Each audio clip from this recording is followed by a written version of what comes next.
वाहिगुरू जी का खालसा वाहिगुरू जी की फतेह। परम सम्मान जो गुरु प्यारे गुरु सारे सत्संगियों, आप सारिਆਂ ਨੂੰ ਅੱਜ ਦੀ ਇਸ ਗੁਰਮਤਿ ਕਲਾਸ ਵਿੱਚ ਜੀ ਆਇਆਂ। ਹਰ ਮੰਗਲਵਾਰ ਸਾਡੇ ਨਾਲ ਗਿਆਨੀ ਅੰਮ੍ਰਿਤਪਾਲ ਸਿੰਘ ਜੀ ਸ਼ਾਮਲ ਹੁੰਦੇ ਹਨ।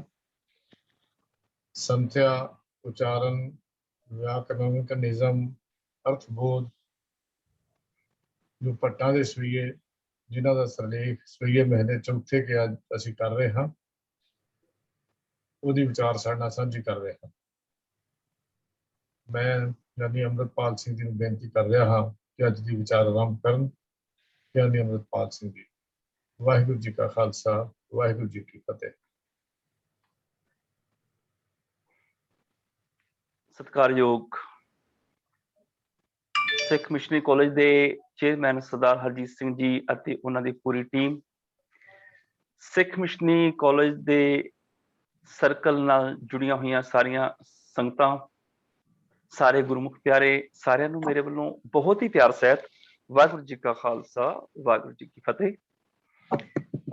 ਸਤਿਗੁਰੂ ਸਾਹਿਬ ਸ੍ਰੀ ਗੁਰੂ ਰਾਮਦਾਸ ਸਾਹਿਬ ਜੀ ਮਹਾਰਾਜ ਚੌਥੇ ਗੁਰਦੇਵ ਜੀ ਦੀ ਸਿਫਤ ਸਲਾਹ ਦੇ ਸਵਈਏ ਜੋ ਭੱਟਾਂ ਨੇ ਉਚਾਰਨ ਕੀਤੇ ਹਨ, ਉਹਨਾਂ ਦੀ ਅਸੀਂ ਵਿਆਕਰਨਿਕ ਵਿਚਾਰ ਕਰ ਰਹੇ ਹਾਂ।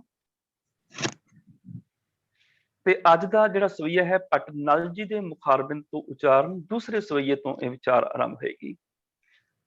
ਸਭ ਤੋਂ ਪਹਿਲਾਂ ਅਸੀਂ ਇਹਨਾਂ ਸਵਈਆਂ ਦਾ ਪਾਠ ਕਰ ਲਈਏ। ਸਵਈਏ ਦਾ ਸਤਨਾਮ ਵਾਹਿਗੁਰੂ ਸਾਹਿਬ ਜੀਓ। ਧਰਮ ਕਰਮ ਪੂਰੈ ਸਤਿਗੁਰੂ ਪਾਈ ਹੈ, ਜਾ ਕੀ ਸੇਵਾ ਸਿੱਧ ਸਾਧ ਮੁਨ ਜਨ ਸੁਰ ਨਰ ਜਾਚੈ। ਸ਼ਬਦ ਸਾਰ ਏਕ ਲਿਵਲਾਈ ਹੈ, ਫੁਨ ਜਾਣੈ ਕੋ ਤੇਰਾ ਅਪਾਰ। ਨਿਰਭਉ ਨਿਰੰਕਾਰ ਅਕਥ ਕਥਨ ਹਾਰ, ਤੁਝੈ ਬੁਝਾਈ ਹੈ। ਧਰਮ ਭੂਲੇ ਸੰਸਾਰ ਛੂਟੋ ਜੂਨੀ ਸੰਘਾਰ।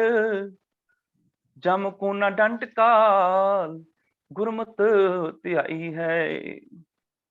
ਮਨ ਪ੍ਰਾਣੀ ਮੁਗਧ ਵਿਚਾਰ ਐਨਸ ਜਪ। ਧਰਮ ਕਰਮ ਪੂਰੈ ਸਤਿਗੁਰ ਪਾਈ ਹੈ। ਮਨ ਪ੍ਰਾਣੀ ਮੁਗਧ ਵਿਚਾਰ ਐਨਸ ਜਪ। ਧਰਮ ਕਰਮ ਪੂਰੈ ਸਤਿਗੁਰ ਪਾਈ ਹੈ। ਸਤਿਗੁਰੂ ਸਾਹਿਬ ਸ੍ਰੀ ਗੁਰੂ ਰਾਮਦਾਸ ਪਾਤਸ਼ਾਹ ਜੀ ਦੀ ਸਿਫਤ ਸਲਾਹ ਦਾ ਇਹ ਸਵਈਆ ਸਤਿਕਾਰਯੋਗ ਭੱਟ ਨਲ ਜੀ ਦੇ ਮੁਖਾਰਬਿੰਦ ਤੋਂ ਉਚਾਰਨ ਹੈ ਤੇ ਭੱਟ ਨਲ ਜੀ ਦਾ ਗੁਰੂ ਰਾਮਦਾਸ ਪਾਤਸ਼ਾਹ ਦੀ ਸਿਫਤ ਦਾ ਇਹ ਦੂਸਰਾ ਸਵਈਆ ਹੈ। ਭੱਟ ਨਲ ਜੀ ਨੇ ਕੁੱਲ 14 ਸਵਈਏ ਜਿਹੜੇ ਨੇ ਉਹ ਸਤਿਗੁਰੂ ਗੁਰੂ ਰਾਮਦਾਸ ਪਾਤਸ਼ਾਹ ਜੀ ਦੀ ਸਿਫਤ ਦੇ ਉਚਾਰਨ ਕੀਤੇ ਹਨ। ਤੇ ਇਹਨਾਂ 14 ਸਵਈਆਂ ਦੇ ਵਿੱਚੋਂ ਇਹਦੇ 3 ਛੰਤਾਂ ਦੇ ਵਿੱਚ ਇਹ ਸਵਈਏ ਨੇ। ਪਹਿਲੇ 4 ਸਵਈਏ ਨੇ, ਉਸ ਤੋਂ ਬਾਅਦ ਰੱਡ ਛੰਤ ਦੇ 8 ਸਵਈਏ ਨੇ, ਉਸ ਤੋਂ ਬਾਅਦ ਝੋਲਨਾ ਛੰਦ ਦੇ 4 ਸਵਈਏ ਨੇ, ਜਿਹਦੇ ਵਿੱਚੋਂ ਦੂਸਰੇ ਸਵਈਏ ਦੀ ਇਹ ਵਿਚਾਰ ਅੱਜ ਆਰੰਭ ਹੈ। ਧਰਮ ਕਰਮ ਪੂਰੈ ਸਤਿਗੁਰ ਪਾਈ ਹੈ। ਧਰਮ ਦੇ ਮੰਮੀ ਨੂੰ ਇੱਥੇ ਔਂਕੜ ਨਹੀਂ ਹੈ ਔਰ ਧਰਮ ਪਲਿੰਗ ਸ਼ਬਦ ਹੈ, ਕਰਮ ਵੀ ਪਲਿੰਗ ਸ਼ਬਦ ਹੈ ਤੇ ਇਹਦੀ ਪਛਾਣ ਹੁੰਦੀ ਹੈ ਮੇਰਾ ਲਾ ਕੇ। ਜਿਹਦੇ ਅੱਗੇ ਮੇਰਾ ਲੱਗ ਜਾਏ ਉਹ ਪਲਿੰਗ ਹੈ। ਹੁਣ ਧਰਮ ਦੇ ਮੰਮੀ ਨੂੰ ਔਂਕੜ ਨਹੀਂ, ਇਹਦਾ ਮਤਲਬ ਇਹ ਬਹੁਵਚਨ ਹੈਗਾ, ਬਹੁਤੇ ਧਰਮ। ਹੁਣ ਅੱਗੇ ਲੱਗ ਜਾਏਗਾ ਮੇਰੇ, ਮੇਰੇ ਧਰਮ ਮੇਰੇ ਕਰਮ, ਇਹਦਾ ਮਤਲਬ ਇਹ ਬਹੁਵਚਨ ਪਲਿੰਗ ਸ਼ਬਦ ਨੇ। ਬਹੁਵਚਨ ਦੇ ਅੱਗੇ ਪਲਿੰਗ ਸ਼ਬਦਾਂ ਦੇ ਅੱਗੇ ਮੇਰੇ ਲੱਗ ਜਾਂਦਾ ਹੈ। ਹੁਣ ਬਹੁਤੇ ਧਰਮ ਨੇ, ਬਹੁਤੇ ਕਰਮ ਨੇ, ਧਰਮ ਕਰਮ ਪੂਰੇ ਸਤਿਗੁਰੂ ਪਾਈ ਹੈ। ਸਤਿਗੁਰ ਦੇ ਰਾਰੇ ਨੂੰ ਔਂਕੜ ਹੈ, ਭਾਵ ਇੱਕ ਸੱਚਾ ਗੁਰੂ, ਭਾਵ ਗੁਰੂ ਰਾਮਦਾਸ ਪਾਤਸ਼ਾਹ ਜੀ, ਜਿਨ੍ਹਾਂ ਦੀ ਭੱਟ ਨਲ ਜੀ ਸਿਫਤ ਕਰ ਰਹੇ ਨੇ। ਪੂਰਾ ਮੈਨੇ ਉਹ ਗੁਰੂ ਪੂਰਾ ਹੈ, ਪੂਰਨ ਗੁਰੂ ਹੈ, ਅਧੂਰਾ ਨਹੀਂ ਹੈ। ਪੂਰੇ ਗੁਰੂ ਦੀ ਪਛਾਣ ਕੀ ਹੈ? ਸਤਿਪੁਰਖ ਜਿਨ ਜਾਣਿਆ ਸਤਿਗੁਰ ਤਿਸ ਕਾ ਨਾਉ, ਤਿਸ ਕੇ ਸੰਗ ਸਿੱਖ ਉਧਰੇ ਨਾਨਕ ਹਰਿ ਗੁਣ ਗਾਓ। ਜਿਹਨੇ ਸਤਿਪੁਰਖ ਨੂੰ ਆਪ ਵੀ ਜਾਣਿਆ ਤੇ ਜਿਹੜਾ ਦੂਜੇ ਨੂੰ ਵੀ ਜਣਾ ਸਕਦਾ ਉਹ ਪੂਰਨ ਹੈ। ਜਿਹੜਾ ਪੂਰੇ ਦੇ ਨਾਲ ਜੋੜਦੇ ਉਹ ਪੂਰਾ ਗੁਰੂ। ਪਾਈ ਹੈ, ਪਾਈ ਹੈ ਮੈਨੇ ਪ੍ਰਾਪਤ ਹੋ ਜਾਂਦੇ ਹਨ। ਧਰਮ ਕਰਮ ਪੂਰਾ ਸਤਿਗੁਰ ਪਾਈ ਹੈ। ਭਾਵ ਸਾਰੇ ਧਰਮ ਸਾਰੇ ਕਰਮ ਪੂਰੇ ਸਤਿਗੁਰੂ ਨੇ ਪ੍ਰਾਪਤ ਕੀਤੇ ਹਨ। ਪੂਰਾ ਸਤਿਗੁਰੂ ਭਾਵ ਗੁਰੂ ਰਾਮਦਾਸ ਪਾਤਸ਼ਾਹ ਨੂੰ ਸਾਰੇ ਕਰਮ ਧਰਮ ਪ੍ਰਾਪਤ ਹਨ। ਹਾਲਾਂਕਿ ਇੱਥੇ ਨੂੰ ਅਰਥਾਂ ਦੇ ਵਿੱਚ ਆਉਂਦਾ ਹੈ ਪੂਰੇ ਸਤਿਗੁਰੂ ਜੀ ਨੂੰ ਮਿਲਿਆ ਧਰਮ ਕਰਮ ਪ੍ਰਾਪਤ ਹੋ ਜਾਂਦੇ ਹਨ। ਇੱਥੇ ਨੂੰ ਅਸੀਂ ਨਹੀਂ ਲਗਾ ਸਕਦੇ। ਹਾਲਾਂਕਿ ਕੁਝ ਹੱਥ ਲਿਖਤ ਪੀੜਾਂ ਵਿੱਚ ਸਤਿਗੁਰ ਜਿਹੜਾ ਹੈ ਉਹ ਰਾਰਾ ਮੁਕਤਾ ਵੀ ਮਿਲਦਾ ਹੈ, ਔਰ ਕੁਝ ਪੀੜਾਂ ਦੇ ਵਿੱਚ ਸਤਿਗੁਰੂ ਦੇ ਰਾਰੇ ਨੂੰ ਸਿਹਾਰੀ ਵੀ ਪਾਈ ਹੈ। ਪੂਰੇ ਸਤਿਗੁਰੂ ਦੇ ਰਾਹੀਂ ਮਿਲਿਆ ਗੁਰੂ ਰਾਮਦਾਸ ਪਾਤਸ਼ਾਹ ਜੀ ਦੇ ਰਾਹੀਂ ਸਾਰੇ ਕਰਮ ਧਰਮ ਪ੍ਰਾਪਤ ਹੋ ਜਾਂਦੇ ਹਨ। ਤੇ ਕੁਝ ਥਾਵਾਂ ਦੇ ਉੱਪਰ ਰਾਰਾ ਮੁਕਤਾ ਵੀ ਹੈ, ਪੂਰੇ ਸਤਿਗੁਰੂ ਨੂੰ ਮਿਲਿਆ, ਉੱਥੇ ਨੂੰ ਅਰਥ ਬਣ ਜਾਣਗੇ ਧਰਮ ਕਰਮ ਪ੍ਰਾਪਤ ਹੋ ਜਾਂਦੇ ਹਨ। ਪਰ ਇੱਥੇ ਰਾਰੇ ਨੂੰ ਔਂਕੜ ਹੈਗੀ ਹੈ ਪ੍ਰਿੰਟਡ ਬੀੜਾਂ ਦੇ ਵਿੱਚ। ਪੂਰੇ ਸਤਿਗੁਰੂ ਭਾਵ ਗੁਰੂ ਰਾਮਦਾਸ ਪਾਤਸ਼ਾਹ ਜੀ ਨੂੰ ਜੀ ਨੇ ਇੱਥੇ ਅਸੀਂ ਹੁਣ ਕੋਈ ਨਾ ਕੋਈ ਸੰਬੰਧਕ ਲਗਾਉਣਾ ਪਏਗਾ ਜੇ ਅਸੀਂ ਇਸ ਤੁਕ ਦੇ ਅਰਥ ਕਰਨੇ ਨੇ। ਭਾਵ ਹੱਥ ਲਿਖਤ ਬੀੜਾਂ ਦੇ ਵਿੱਚੋਂ ਚਾਹੇ ਸਿਹਾਰੀ ਤੇ ਚਾਹੇ ਰਾਰਾ ਮੁਕਤਾ ਕਰਕੇ ਹੀ ਇਹਦੇ ਅਰਥ ਸਪਸ਼ਟ ਹੋ ਸਕਦੇ ਨੇ। ਪਰ ਜੇ ਅਸੀਂ ਔਂਕੜ ਨਾਲ ਅਰਥ ਕਰਨੇ ਨੇ ਫਿਰ ਇਸ ਤਰ੍ਹਾਂ ਅਰਥ ਬਣਨਗੇ ਕਿ ਗੁਰੂ ਰਾਮਦਾਸ ਪਾਤਸ਼ਾਹ ਨੇ ਸਾਰੇ ਕਰਮ ਧਰਮ ਪ੍ਰਾਪਤ ਕਰ ਲਏ ਹਨ। ਇੱਥੇ ਗੁਰੂ ਰਾਮਦਾਸ ਪਾਤਸ਼ਾਹ ਇੱਕ ਵਚਨ ਪੁਲਿੰਗ ਬਣ ਜਾਏਗਾ। ਪਰ ਜਦੋਂ ਅਸੀਂ ਸੰਬੰਧਕ ਲਾ ਕੇ ਅਰਥ ਕਰਦੇ ਹਾਂ ਫਿਰ ਇਸ ਤਰ੍ਹਾਂ ਬਣ ਜਾਂਦਾ ਹੈ ਪੂਰੇ ਸਤਿਗੁਰੂ ਗੁਰੂ ਰਾਮਦਾਸ ਪਾਤਸ਼ਾਹ ਨੂੰ ਮਿਲਿਆ ਸਾਰੇ ਕਰਮ ਧਰਮ ਪ੍ਰਾਪਤ ਹੋ ਜਾਂਦੇ ਹਨ। ਇਸ ਕਰਕੇ ਇਸ ਤੁਕ ਦੇ ਸ਼ੁੱਧ ਅਰਥ ਕਰਨ ਵਾਸਤੇ ਸਾਨੂੰ ਅੱਗੇ ਕੋਈ ਨਾ ਕੋਈ ਸੰਬੰਧਕ ਪ੍ਰੈਪੋਜੀਸ਼ਨ ਲਗਾਣੀ ਹੀ ਪਏਗੀ, ਜੋ ਕਿ ਹੱਥ ਲਿਖਤ ਬੀੜਾਂ ਵਿੱਚ ਉਪਲਬਧ ਹੈ। ਇਹ ਸ਼ਬਦ ਮੈਂ ਇੱਥੇ ਕਹੂੰ ਤੇ ਮੈਂ ਸ਼ੋ ਵੀ ਕਰ ਸਕਦਾ ਵਾਂ, ਕਿਉਂਕਿ ਹੱਥ ਲਿਖਤ ਬੀੜਾਂ ਇਸ ਵਕਤ ਮੇਰੇ ਕੋਲ ਹੈ ਵੀ, ਜਿਹਦੇ ਵਿੱਚ ਮੈਂ ਦੇਖਿਆ ਰਾਰੇ ਨੂੰ ਉੱਥੇ ਔਂਕੜ ਨਹੀਂ ਹੈ।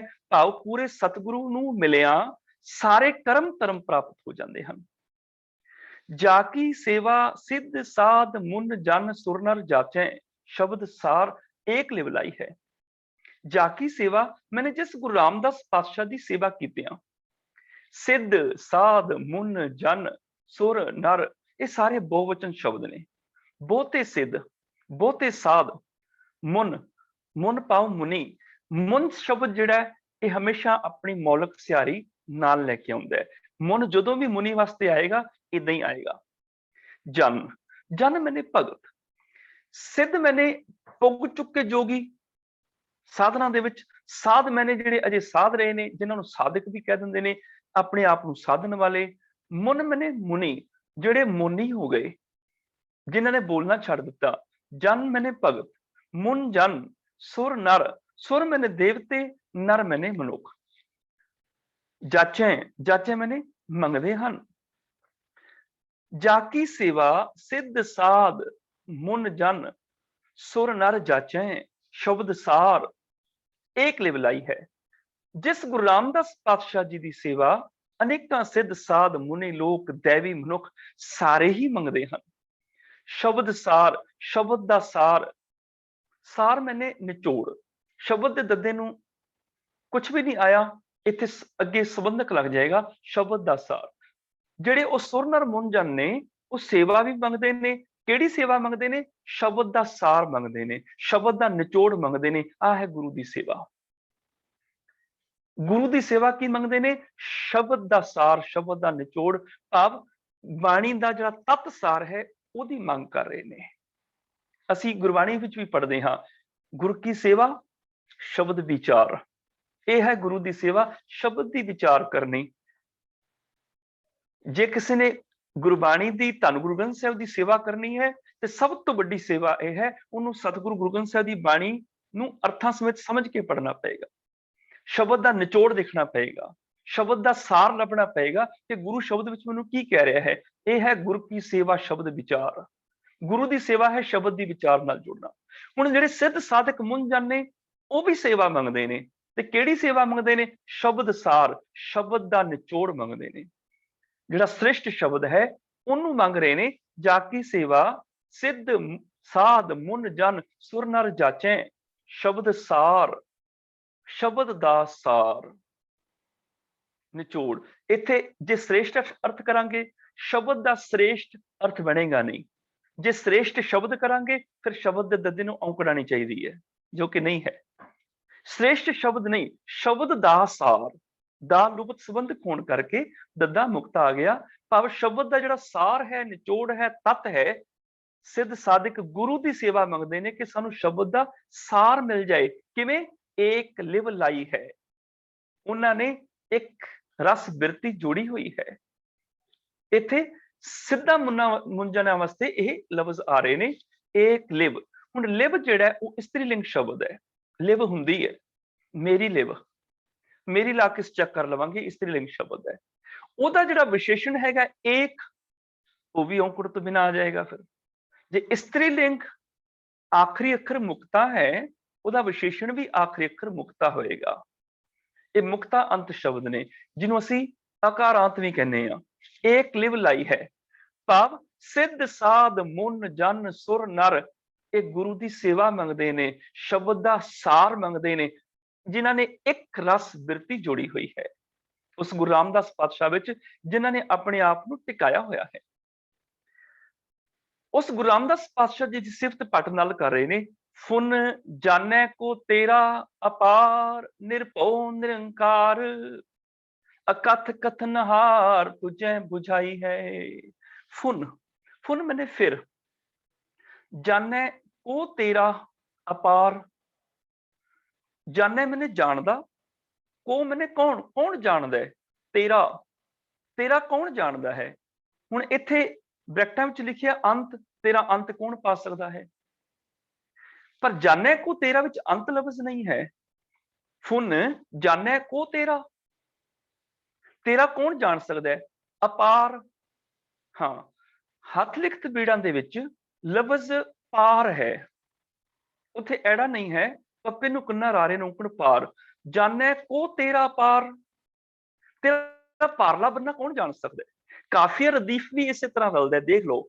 ਫੁਨ ਜਾਣੈ ਕੋ ਤੇਰਾ ਪਾਰ, ਨਿਰਭਉ ਨਿਰੰਕਾਰ, ਅਕਥ ਕਥਨਹਾਰ। ਕਾਫੀਆ ਰਦੀਫ ਜਿਹੜਾ ਹੈ ਆਰ ਦੇ ਨਾਲ ਰਲ ਰਿਹਾ ਹੈ। ਪਾਰ, ਨਿਰੰਕਾਰ, ਕਥਨਹਾਰ। ਤੇਰਾ ਦੇ ਉੱਪਰ ਜੇ ਕੌਮਾ ਲਗਾਇਆ ਤੇ ਉਹ ਕਾਫੀਆ ਰਦੀਫ ਰਲ ਨਹੀਂ ਰਿਹਾ। ਫੁਨ ਜਾਣੈ ਕੋ ਤੇਰਾ ਪਾਰ, ਹੱਥ ਲਿਖਤ ਬੀੜਾਂ ਦੇ ਵਿੱਚ ਇਹ ਪਾਰ ਸ਼ਬਦ ਹੈਗੇ। ਮੈਂ ਇੱਥੇ ਆਪ ਜੀ ਨੂੰ ਇੱਕ ਵਾਰੀ ਦਿਖਾ ਦਿੰਦਾ ਵਾ। ਹਾਂਜੀ, ਮੈਂ ਸ਼ਾਇਦ ਹਾਂ ਕਰ ਸਕਦਾ ਜੀ, ਠੀਕ ਹੈ।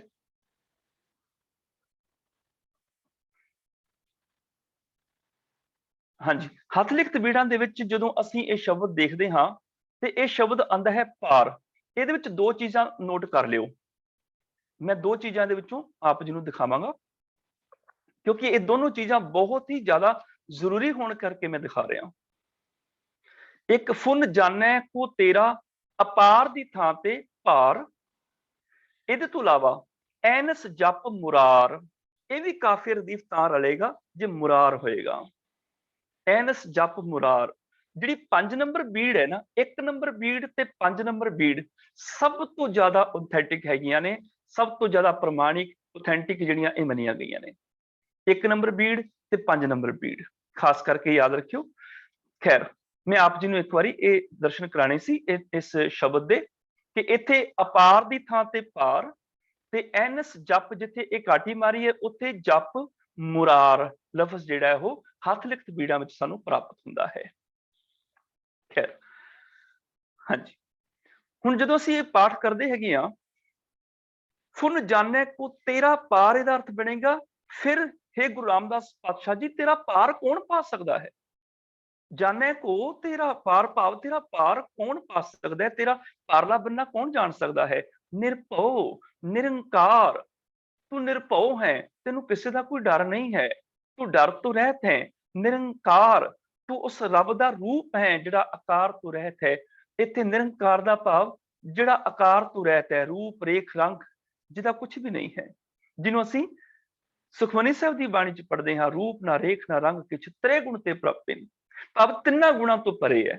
ਤੇ 3 ਗੁਣ ਕਿਹੜੇ ਨੇ? ਰਜੋ ਤਮੋ ਸਤੋ, ਭਾਵ ਰਜੋ ਤਮੋ ਸਤੋ ਤੁਹਾਡੇ ਤੇ ਹਾਵੀ ਨਹੀਂ ਹੁੰਦੇ, ਤੁਸੀਂ ਤਿੰਨਾਂ ਗੁਣਾਂ ਤੋਂ ਪਰੇ ਨਿਰਆਕਾਰ ਹੋ। ਨਿਰਭਉ ਨਿਰੰਕਾਰ, ਅਕਥ ਕਥਨਹਾਰ। ਹੁਣ ਕਥਨਹਾਰ ਦੇ ਰਾਰੇ ਨੂੰ ਔਂਕੜ ਹੈ, ਇਹਦਾ ਮਤਲਬ ਇਹ ਇੱਕ ਵਚਨ ਪੁਲਿੰਗ ਸ਼ਬਦ ਹੈ। ਕਥਨਹਾਰ ਮੈਨੇ ਕਥਨ ਯੋਗ, ਜਿਹੜਾ ਕਥਨ ਯੋਗ ਪ੍ਰਭੂ ਹੈ। ਅਕਥ, ਭਾਵ ਤੁਹਾਨੂੰ ਉਸ ਕਥਨ ਯੋਗ ਪ੍ਰਭੂ ਅਕਥ ਦਾ ਗਿਆਨ ਪ੍ਰਾਪਤ ਹੋ ਗਿਆ। ਦੂਜੇ ਬੁਝਾਈ ਹੈ, ਤੇ ਬੁਝਾਈ ਮੈਨੇ ਸਮਝ ਪੈ ਜਾਣਾ, ਗਿਆਨ ਮਿਲ ਜਾਣਾ। ਬੁਝਾਈ ਦਾ ਅਰਥ ਹੁੰਦਾ ਸਮਝ, ਮਤ, ਅਕਲ। ਅਸੀਂ ਜਪਜੀ ਸਾਹਿਬ ਦੀ ਬਾਣੀ ਚ ਵੀ ਸ਼ਬਦ ਪੜ੍ਹਦੇ ਹਾਂ, ਗੁਰਾ ਇੱਕ ਦੇ ਬੁਝਾਈ। हे ਗੁਰੂ ਜੀ, ਮੈਨੂੰ ਇੱਕ ਬੁਝਾਈ ਦੇ ਦਿਓ। ਬੁਝਾਈ ਮੈਨੇ ਮਤ, ਅਕਲ, ਸੋਝੀ। ਮੈਨੂੰ ਇੱਕ ਬੁਝਾਈ ਦੇ ਦਿਓ। ਅਕਥ ਕਥਨਹਾਰ ਤੁਝੇ ਬੁਝਾਈ ਹੈ। ਜਿਹੜਾ ਕਥਨਯੋਗ ਪ੍ਰਭੂ ਹੈ, ਉਹਦਾ ਅਕਥ ਦਾ ਗਿਆਨ ਤੁਹਾਨੂੰ ਸਮਝ ਪੈ ਗਿਆ। ਅਕਥ ਦਾ ਗਿਆਨ ਤੁਹਾਨੂੰ ਪਤਾ ਪ੍ਰਾਪਤ ਹੋ ਗਿਆ। ਅਕਥ ਦੀ ਮਤ ਮਿਲ ਗਈ, ਅਕਥ ਦੀ ਅਕਲ ਮਿਲ ਗਈ। ਬੁਝਾਈ ਮੈਨੇ ਅਕਲ, ਮਤ। ਫੁਨ ਜਾਣੇ ਕੋ ਤੇਰਾ ਅਪਾਰ, ਨਿਰਭਉ ਨਿਰੰਕਾਰ। ਅਕਥ ਕਥਨਹਾਰ ਤੁਝੇ ਬੁਝਾਈ ਹੈ। हे ਗੁਰੂ ਰਾਮਦਾਸ ਪਾਤਸ਼ਾਹ ਜੀ, ਜਿਹੜਾ ਕਥਨਯੋਗ ਪ੍ਰਭੂ ਹੈ, ਉਹਦਾ ਅਕਥ ਦਾ ਗਿਆਨ ਤੁਹਾਨੂੰ ਪ੍ਰਾਪਤ ਹੋ ਗਿਆ ਹੈ। ਭਰਮ ਭੂਲੇ ਸੰਸਾਰ, ਛੂਟੋ ਜੂਨੀ ਸੰਘਾਰ। ਜਮ ਕੋ ਨਾ ਡੰਡ ਕਾਲ, ਗੁਰਮਤ ਧਿਆਈ ਹੈ। ਭਰਮ ਭੂਲੇ ਸੰਸਾਰ, ਇੱਥੇ ਭਰਮ ਦੇ ਮੰਮੇ ਨੂੰ ਔਂਕੜ ਨਹੀਂ ਹੈ ਤੇ ਪੁਲਿੰਗ ਸ਼ਬਦ ਹੈ। ਇਹਦਾ ਮਤਲਬ ਔਂਕੜ ਨਹੀਂ ਆਈ ਤੇ ਬਹੁਵਚਨ ਹੈ ਇਹ। ਬਹੁਤੇ ਭਰਮਾਂ ਦੇ ਵਿੱਚ ਭੂਲੇ, ਭੂਲੇ ਮੈਨੇ ਭੁੱਲ ਚੁੱਕੇ। ਸੰਸਾਰ, ਰਾਰੇ ਨੂੰ ਫਿਰ ਔਂਕੜ ਨਹੀਂ ਆਈ, ਇੱਥੇ ਫਿਰ ਸੁਬੋਧਨ ਆ ਗਿਆ। हे ਸੰਸਾਰੀ ਜੀਵ, ਇੱਥੇ ਹੁਣ ਸੁਬੋਧਨ ਆ ਗਿਆ। हे ਸੰਸਾਰੀ ਜੀਵ, ਭਰਮਾਂ ਵਿੱਚ ਭੁੱਲੇ ਹੋਏ ਜੀਵ। ਭਰਮ ਭੁੱਲੇ ਸੰਸਾਰ, हे ਸੰਸਾਰ ਦੇ ਲੋਕੋ, हे ਭਰਮ ਵਿੱਚ ਭੁੱਲੇ ਹੋਏ ਸੰਸਾਰੀ ਜੀਵੋ। ਛੂਟੋ ਜੂਨੀ ਸੰਘਾਰ। ਛੂਟੋ ਭਾਵ ਛੁੱਟ ਜਾਓਗੇ। ਜੂਨੀ ਸੰਘਾਰ, ਜੂਨਾਂ ਦੇ ਸੰਘਾਰ ਤੋਂ, ਜੂਨਾਂ ਦੇ ਵਿੱਚ ਤੇ ਸੰਘਾਰ ਮੌਤ ਚੋਂ, ਭਾਵ ਜਨਮਾਂ ਮਰਨਾ ਤੋਂ ਬਚ ਜਾਓਗੇ। ਭਰਮ ਭੁੱਲੇ ਸੰਸਾਰ, हे ਸੰਸਾਰੀ ਜੀਵ, हे ਭੁੱਲੇ ਹੋਏ ਸੰਸਾਰੀ ਜੀਵ, ਭਰਮਾਂ ਵਿੱਚ ਭੁੱਲੇ ਹੋਏ ਸੰਸਾਰੀ ਜੀਵ, ਤੂੰ ਇਹਨਾਂ ਜੂਨਾਂ ਸੰਘਾਰਾਂ ਤੋਂ ਛੁੱਟ ਜਾਏਗਾ, ਆਵਾਗਮਨ ਤੋਂ ਬਚ ਜਾਏਗਾ। ਜਮ ਕੂ ਨਾ ਡੰਡ ਕਾਲ, ਮੌਤ ਦਾ ਡੰਡਾ, ਆਤਮਕ ਮੌਤ ਦਾ ਡੰਡਾ। ਇੱਥੇ ਕੋ ਸੰਬੰਧਕ ਆਣ ਕਰਕੇ ਜਮ ਦੇ ਮੰਬੇ ਦੀ ਔਂਕੜ ਹਟ ਗਈ। ਜਮ ਕੋ ਮੈਨੇ ਮੌਤ ਦਾ, ਨਾ ਡੰਡ ਕਾਲ, ਡੰਡ ਕਾਲ ਮੈਨੇ ਤਾੜਨਾ, ਸਜ਼ਾ। ਮੌਤ ਦਾ ਡੰਡਾ, ਆਤਮਕ ਮੌਤ ਦੀ ਤਾੜਨਾ, ਆਤਮਕ ਮੌਤ ਦੀ ਸਜ਼ਾ, ਇਹ ਤੁਹਾਨੂੰ ਛੋੜ ਨਹੀਂ ਸਕੇਗੀ। ਇਹ ਜਮ ਆਤਮਕ ਤੌਰ ਤੇ ਮਾਰ ਨਹੀਂ ਸਕੇਗਾ, ਆਤਮਕ ਤੌਰ ਤੇ ਸਜ਼ਾ ਨਹੀਂ ਦੇ ਸਕੇਗਾ। ਭਰਮ ਭੁੱਲੇ ਸੰਸਾਰ, ਭਾਵ ਹੈ ਭਰਮ ਚ ਭੁੱਲੇ ਹੋਏ ਸੰਸਾਰੀ ਜੀਵ। ਛੂਟੋ ਜੂਨੀ ਸੰਘਾਰ, ਤੂੰ ਜਨਮਾਂ ਮਰਨਾ ਤੋਂ ਬਚ ਜਾਏਗਾ। ਜਮ ਕੋ ਨਾ ਡੰਡ ਕਾਲ, ਜਮ ਦੀ ਵੀ ਤਾੜਨਾ ਨਹੀਂ ਹੋਏਗੀ, ਗੁਰਮਤਿ ਧਿਆਈ ਹੈ। ਜੇ ਤੂੰ ਗੁਰੂ ਦੀ ਮੱਤ ਲੈ ਕੇ ਸਿਮਰ ਲਵੇਂ। ਗੁਰਮਤ ਦੇ ਤੱਤੇ ਨੂੰ ਸਿਆਰੀ ਆ ਗਈ, ਕਿਉਂਕਿ ਮਤ ਆਪਣੀ ਮੌਲਿਕ ਸਿਆਰੀ ਹਮੇਸ਼ਾ ਨਾਲ ਲੈ ਕੇ ਆਉਂਦਾ ਹੈ। ਚਾਹੇ ਇਹ ਦੁਰਮਤ ਆਵੇ, ਚਾਹੇ ਗੁਰਮਤ ਆਏ, ਚਾਹੇ ਕੁਮਤ ਆਏ, ਚਾਹੇ ਸੁਮਤ ਆਏ, ਚਾਹੇ ਮਨਮਤ ਆਏ, ਤੱਤੇ ਦੀ ਸਿਆਰੀ ਆਉਣੀ ਹੈ। ਕਿਉਂਕਿ ਮਤੀ ਹਿੰਦੀ ਦਾ ਸ਼ਬਦ ਹੈ ਤੇ ਇਹ ਹਿੰਦੀ ਦਾ ਸ਼ਬਦ ਆਪਣੀ ਸਿਆਰੀ ਨਾਲ ਲੈ ਕੇ ਆਉਂਦਾ ਹੈ, ਤੇ ਗੁਰਮਤ ਵਿੱਚ ਆ ਕੇ, ਗੁਰਬਾਣੀ ਵਿੱਚ ਆ ਕੇ ਇਹਦਾ ਉਚਾਰਨ ਮਤ ਬਣ ਜਾਂਦਾ ਹੈ। ਗੁਰਮਤ ਧਿਆਈ ਹੈ। ਧਿਆਈ ਧੱਦੇ ਦੇ ਪੈਰ ਵਿੱਚ ਅੱਧਾ ਯਈਆ ਹੈ, ਤੇ ਜਿਸ ਅੱਖਰ ਦੇ ਪੈਰ ਵਿੱਚ ਅੱਧਾ ਯਈਆ ਹੋਵੇ, ਉਸ ਅੱਧੇ ਯਈਏ ਦਾ ਉਚਾਰਨ ਕਰਨਾ ਹੋਵੇ, ਤੇ ਉਸ ਅੱਖਰ ਨੂੰ ਸਿਹਾਰੀ ਲਗਾ ਕੇ ਅੱਗੇ ਐੜਾ ਲਗਾ ਦਿੱਤਾ ਜਾਂਦਾ ਹੈ। ਭਾਵ ਮਾਨੋ ਧੱਦੇ ਨੂੰ ਸਿਹਾਰੀ ਲਗਾ ਦਿੱਤੀ, ਅੱਗੇ ਲਗਾ ਦਿੱਤਾ ਐੜਾ, ਕੰਨਾਂ ਲੱਗ ਗਿਆ ਐੜੇ ਨੂੰ, ਧਿਆਈ। ਏਦਾਂ ਉਚਾਰਨ ਹੋਏਗਾ ਅੱਧੇ ਯਈਏ ਦਾ। ਗੁਰਮਤ ਧਿਆਈ ਹੈ। ਭਰਮਾਂ ਵਿੱਚ ਭੁੱਲੇ ਇਹ ਸੰਸਾਰੀ ਜੀਵ, ਗੁਰੂ ਦੀ ਮੱਤ ਲੈ ਕੇ ਸਿਮਰ, ਧਿਆ, ਉਹਨੂੰ ਜਪ। ਕੀ ਹੋਏਗਾ? ਛੂਟੋ ਜੂਨੀ ਸੰਘਾਰ, ਤੋਂ ਜਨਮਾਂ ਮਰਨਾ ਤੋਂ ਬਚ ਜਾਏਗਾ। ਜਮ ਕੋ ਨਾ ਡੰਡ ਕਾਲ, ਇੱਥੋਂ ਤੱਕ ਆਤਮਕ ਮੌਤ ਦੀ ਵੀ ਤਾੜਨਾ, ਸਜ਼ਾ ਨਹੀਂ ਮਿਲੇਗੀ। ਗੁਰਮਤਿ ਧਿਆਈ ਹੈ। ਗੁਰੂ ਦੀ ਮੱਤ ਲੈ ਕੇ ਤੂੰ ਪ੍ਰਭੂ ਨੂੰ ਧਿਆ ਲੈ। ਮਨ ਪ੍ਰਾਣੀ ਮੁਗਧ ਵਿਚਾਰ, ਐਨਸ ਜਪ, ਧਰਮ ਕਰਮ ਪੂਰੈ ਸਤਿਗੁਰ ਪਾਈ ਹੈ। ਇੱਥੇ ਫਿਰ ਸੰਬੋਧਨ ਆ ਗਿਆ ਮਨ, ਭਾਵ ਹੈ ਮਨ।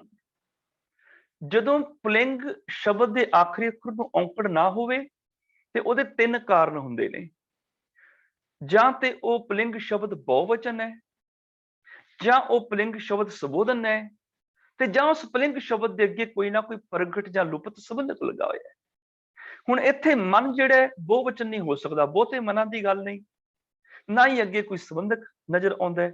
ਇਸ ਕਰਕੇ ਇਹ ਸੰਬੋਧਨ ਆ ਗਿਆ ਮਨ, ਭਾਵ ਹੇ ਮਨ, ਪ੍ਰਾਣੀ, ਹੇ ਜੀਵ, ਮੁਗਧ ਮੈਨੇ ਮੂਰਖ। ਮੁਗਧ ਦੇ ਵੀ ਤਦੇ ਔਂਕੜ ਨਹੀਂ ਹੈਗੀ। ਮਨ ਦਾ ਵਿਸ਼ੇਸ਼ਣ ਹੈਗਾ ਕਿ ਉਹ ਮੁਗਧ ਹੈ, ਉਹ ਮੂਰਖ ਹੈ। ਇਸ ਕਰਕੇ ਜੇ ਪੁਲਿੰਗ ਬਹੁਵਚਨ ਦੇ ਔਂਕੜ ਨਹੀਂ ਆਈ ਤੇ ਵਿਸ਼ੇਸ਼ਣ ਦੀ ਵੀ ਔਂਕੜ ਨਹੀਂ ਆਏਗੀ। ਮਨ, ਪ੍ਰਾਣੀ, ਮੁਗਧ, ਭਾਵ ਹੇ ਮੂਰਖ ਮਨ, ਹੇ ਮੂਰਖ ਜੀਵ, ਵਿਚਾਰ। ਇੱਥੇ ਹੁਣ ਕਿਰਿਆ ਦਾ ਸ਼ਬਦ ਹੈ ਵਿਚਾਰ, ਇੱਥੇ ਨਾਉ ਦਾ ਨਹੀਂ ਹੈ। ਵਿਚਾਰ ਜਿਹੜਾ ਨਾਉ ਰੂਪ ਚ ਵੀ ਗੁਰਬਾਣੀ ਚ ਆਉਂਦਾ ਹੈ, ਪਰ ਇੱਥੇ ਕਿਰਿਆ ਹੈ, ਭਾਵ ਤੂੰ ਵਿਚਾਰ। ਜਦੋਂ ਹੁਕਮੀ ਭਵਿਗਤਕਾਲ ਮੱਧਮ ਪੁਰਖ ਦੀ ਕਿਰਿਆ ਆਉਂਦੀ ਹੈ, ਉਦੋਂ ਆਖਰੀ ਅੱਖਰ ਨੂੰ ਜਾਂ ਤੇ ਔਂਕੜ ਲੱਗ ਜਾਂਦੀ ਹੈ, ਕਿਰਿਆ ਦੇ ਆਖਰੀ ਅੱਖਰ ਨੂੰ ਜਾਂ ਸਿਆਰੀ ਲੱਗ ਜਾਂਦੀ ਹੈ। ਇੱਥੇ ਆਖਰੀ ਅੱਖਰ ਨੂੰ, ਕਿਰਿਆ ਦੇ ਆਖਰੀ ਅੱਖਰ ਨੂੰ ਔਂਕੜ ਲੱਗ ਗਈ, ਭਾਵ ਤੂੰ ਵਿਚਾਰ। ਹੇ ਮੂਰਖ ਮਨ, ਹੇ ਮੂਰਖ ਪ੍ਰਾਣੀ, ਵਿਚਾਰ, ਭਾਵ ਵਿਚਾਰ ਕਰ। ਐਨਸ ਜਪ, ਇਹ ਮੈਨੇ ਦਿਨ, ਨਿਸ ਮੈਨੇ ਰਾਤ। ਤੇ ਨਿਸ ਸ਼ਬਦ ਜਦੋਂ ਆਏਗਾ ਆਪਣੇ ਸੱਸੇ ਦੀ ਮੌਲਿਕ ਸਿਆਰੀ ਨਾਲ ਲੈ ਕੇ ਆਏਗਾ।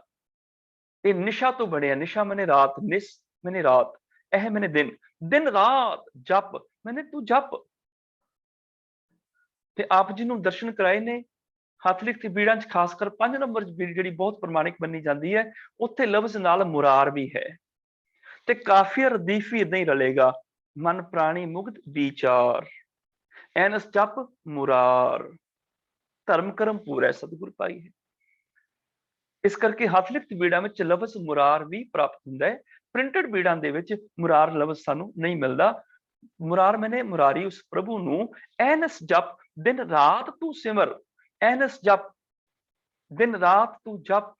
ਧਰਮ ਕਰਮ ਪੂਰੇ ਸਤਿਗੁਰੂ ਪਾਈ ਹੈ। ਪੂਰੇ ਸਤਿਗੁਰੂ ਦੇ ਰਾਹੀਂ ਹੀ ਸਾਰੇ ਧਰਮ ਕਰਮ ਪ੍ਰਾਪਤ ਹੋ ਜਾਂਦੇ ਹਨ। ਧਰਮ ਪੂਰਾ ਸਤਿਗੁਰੂ ਦੱਸਦਾ ਹੈ, ਸ਼ੁਭ ਕਰਮ ਕਰਨੇ ਪੂਰਾ ਸਤਿਗੁਰੂ ਦੱਸਦਾ ਹੈ, ਕਿਹੜੇ ਕਰਮ ਕਰਨੇ ਨੇ, ਕਿਹੜਾ ਧਰਮ ਧਾਰਨਾ ਹੈ। ਤੇ ਗੁਰੂ ਰਾਮਦਾਸ ਪਾਤਸ਼ਾਹ ਪੂਰੇ ਸਤਿਗੁਰੂ ਨੂੰ ਮਿਲਿਆ, ਸਾਰੇ ਧਰਮ ਤੇ ਸਾਰੇ ਕਰਮ ਪ੍ਰਾਪਤ ਹੋ ਜਾਂਦੇ ਹਨ, ਕਿਉਂਕਿ ਧਰਮ ਤੇ ਕਰਮ ਬਹੁਵਚਨ ਸ਼ਬਦ ਹੈ। ਹਉ ਬਲ ਬਲ ਜਾਉ ਸਤਿਗੁਰ ਸਾਚੇ ਨਾਮ ਪਰ। ਹਉ ਮੈਨੇ ਮੈਂ, ਬਲ ਬਲ ਜਾਉ, ਜਿੱਥੇ ਬਲਿਹਾਰ ਸ਼ਬਦ ਸੰਖੇਪ ਚ ਆਏਗਾ ਉੱਥੇ ਕੱਲਾ ਬਲ ਆ ਜਾਏਗਾ। ਤੇ ਆਪਣੀ ਮੌਲਿਕ ਸਿਆਰੀ ਹਮੇਸ਼ਾ ਇਹ ਨਾਲ ਲੈ ਕੇ ਆਉਂਦਾ ਹੈ। ਬਲ, ਬਲ ਬਲ ਮੈਨੇ ਕੁਰਬਾਨ, ਸਦਕੇ ਹੋਣਾ, ਬਲਿਹਾਰ ਜਾਣਾ। ਜਾਉ, ਜਾਉ ਮੈਨੇ ਮੈਂ ਜਾਵਾਂ। ਇੱਥੇ ਜਾਓ ਪਾਠ ਕਰਾਂਗੇ, ਫਿਰ ਦੂਜੇ ਨੂੰ ਸੰਬੋਧਨ ਹੋ ਜਾਏਗਾ ਵੀ ਤੁਸੀਂ ਜਾਓ, ਤੇ ਉਦੋਂ ਫਿਰ ਹਾਹੇ ਨੂੰ ਔਂਕੜ ਲੱਗੇਗੀ। ਕਿਰਿਆ ਦੇ ਅਖੀਰ ਤੇ ਊੜੇ ਨੂੰ ਔਂਕੜ ਆਵੇ ਤੇ ਆਪਣੇ ਵਾਸਤੇ, ਹਾਹੇ ਨੂੰ ਔਂਕੜ ਆਵੇ ਤੇ ਦੂਜੇ ਵਾਸਤੇ। 3 ਤਰ੍ਹਾਂ ਦੇ ਪੁਰਖ ਹੁੰਦੇ ਨੇ, ਉੱਤਮ ਪੁਰਖ, ਮੱਧਮ ਪੁਰਖ ਤੇ ਅੰਨ੍ਯ ਪੁਰਖ, ਜਿਹਨੂੰ ਅਸੀਂ ਫਸਟ ਪਰਸਨ, ਸੈਕੰਡ ਪਰਸਨ ਤੇ ਥਰਡ ਪਰਸਨ ਕਹਿੰਦੇ ਆ। ਜਿਹੜੀ ਫਸਟ ਪਰਸਨ ਦੀ ਕਿਰਿਆ ਹੁੰਦੀ ਉੱਤਮ ਪੁਰਖ ਦੀ, ਉਹ ਊੜੇ ਨੂੰ ਔਂਕੜ ਨਾਲ ਆਉਂਦੀ ਹੈ, ਜਿਵੇਂ ਕਰੋ ਬੇਨਤੀ, ਮੈਂ ਬੇਨਤੀ ਕਰਾਂ। ਦੂਜੇ ਵਾਸਤੇ ਆਊਗੀ, ਸੁਣੋ ਮੇਰੇ ਮੀਤਾ, हे ਮੇਰੇ ਮਿੱਤਰ ਤੁਸੀਂ ਸੁਣੋ, ਹਾਹੇ ਨੂੰ ਔਂਕੜ ਆ ਜਾਏਗੀ। ਮੱਧਮ ਪੁਰਖ ਵਾਸਤੇ, ਸੈਕੰਡ ਪਰਸਨ ਵਾਸਤੇ ਕਿਰਿਆ ਦੇ ਅਖੀਰ ਤੇ ਹਾਹੇ ਨੂੰ ਔਂਕੜ ਲੱਗ ਜਾਂਦੀ ਹੈ। ਗਾਵੋ ਗਾਵੋ ਰੀ ਦੁਲਹਨੀ ਮੰਗਲ ਚਾਰਾ, ਭਾਵ ਤੁਸੀਂ ਗਾਵੋ। ਉੱਥੇ ਗੱਗੇ ਨੂੰ ਕੰਨਾ ਵਾਵਾ, ਹਾਹੇ ਨੂੰ ਔਂਕੜ ਆ ਗਈ। ਕਿਰਿਆ ਦੇ ਅਖੀਰ ਤੇ ਹਾਹੇ ਨੂੰ ਔਂਕੜ ਆ ਗਈ, ਭਾਵ ਤੁਸੀਂ ਗਾਵੋ, ਸੈਕੰਡ ਪਰਸਨ। ਤੇ ਜੇ ਤੀਜੇ ਬੰਦੇ ਵਾਸਤੇ ਕੋਈ ਗੱਲ ਕਰਨੀ ਹੋਵੇ, ਥਰਡ ਪਰਸਨ ਦੀ ਜਿਹੜੀ ਕਿਰਿਆ, ਉਹ ਊੜੇ ਨੂੰ ਔਂਕੜ ਨਾਲ ਤੇ ਆਉਂਦੀ, ਪਰ ਉੱਥੇ ਬਿੰਦੀ ਨਹੀਂ ਲੱਗਦੀ। ਸੋ ਮੁਖ ਜਲੋ ਜਿਤ ਕਹਿ ਠਾਕੁਰ ਜੋਨੀ। ਸੋ ਮੁਖ ਜਲੋ ਮੈਨੇ ਉਹ ਮੂੰਹ ਸੜ ਜਾਏ, ਜਲੋ ਹੈਗਾ ਊੜੇ ਨੂੰ ਔਂਕੜ ਹੈ ਕਿਰਿਆ ਦੇ ਅਖੀਰ ਤੇ, ਪਰ ਪਾਠ ਜਲੋਂ ਨਹੀਂ ਕਰਾਂਗੇ। ਜਲੋਂ ਮੈਨੇ ਮੈਂ ਜਲਾਂ, ਜਲੋ ਮੈਨੇ ਉਹ ਜਲ ਜਾਏ, ਇਹ ਧਿਆਨ ਰੱਖਣਾ। ਜਾਉ ਭਾਵ ਮੈਂ ਜਾਵਾਂ, ਹਉ ਬਲ ਬਲ ਜਾਉ ਸਤਿਗੁਰ ਸਾਚੇ ਨਾਮ ਪਰ। ਇੱਥੇ ਸਤਿਗੁਰ ਦੇ ਰਾਰੇ ਨੂੰ ਔਂਕੜ ਨਹੀਂ ਆਈ। ਹੁਣ ਪੁਲਿੰਗ ਦੇ ਆਖਰੀ ਅੱਖਰ ਨੂੰ ਔਂਕੜ ਆਉਂਦੀ ਹੈ। ਜੇ ਨਾ ਔਂਕੜ ਆਏ ਤੇ ਜਾਂ ਫਿਰ ਉਹ ਬਹੁਵਚਨ ਹੈ। ਹੁਣ ਗੁਰੂ ਰਾਮਦਾਸ ਪਾਤਸ਼ਾਹ ਤੇ ਬਹੁਤੇ ਨਹੀਂ ਹਨ, ਇੱਕੋ ਹੀ ਨੇ। ਤੇ ਜਾਂ ਫਿਰ ਸੰਬੋਧਨ ਹੈ, ਹੇ ਸਤਿਗੁਰੂ, ਹੇ ਸਤਿਗੁਰ, ਇੱਥੇ ਸੰਬੋਧਨ ਵੀ ਨਹੀਂ ਹੈ।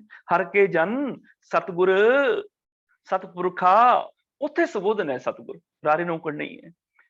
हे हरि दे जन, हे सतगुर, पर इत्थे संबोधन भी नहीं है। ਜਦੋਂ ਇੱਕ ਵਚਨ ਪੁਲਿੰਗ ਦੇ, ਜਦੋਂ ਪੁਲਿੰਗ ਦੇ ਆਖਰੀ ਅੱਖਰ ਨੂੰ ਔਂਕੜ ਨਾ ਆਵੇ ਤੇ ਤਿੰਨ ਚੀਜ਼ਾਂ ਤੁਸੀਂ ਚੈੱਕ ਕਰ ਲਿਆ ਕਰੋ ਵੀ ਉਹ ਕਿਤੇ ਬਹੁਵਚਨ ਤੇ ਨਹੀਂ, ਜੇ ਬਹੁਵਚਨ ਨਹੀਂ ਹੈ ਤੇ ਕਿਤੇ ਉਹਦੇ ਅੱਗੇ ਸੰਬੰਧਕ ਤੇ ਨਹੀਂ ਲੱਗਿਆ, ਜੇ ਸੰਬੰਧਕ ਨਹੀਂ ਹੈ ਤੇ ਸੰਬੋਧਨ ਤੇ ਨਹੀਂ ਹੈ ਉਹ।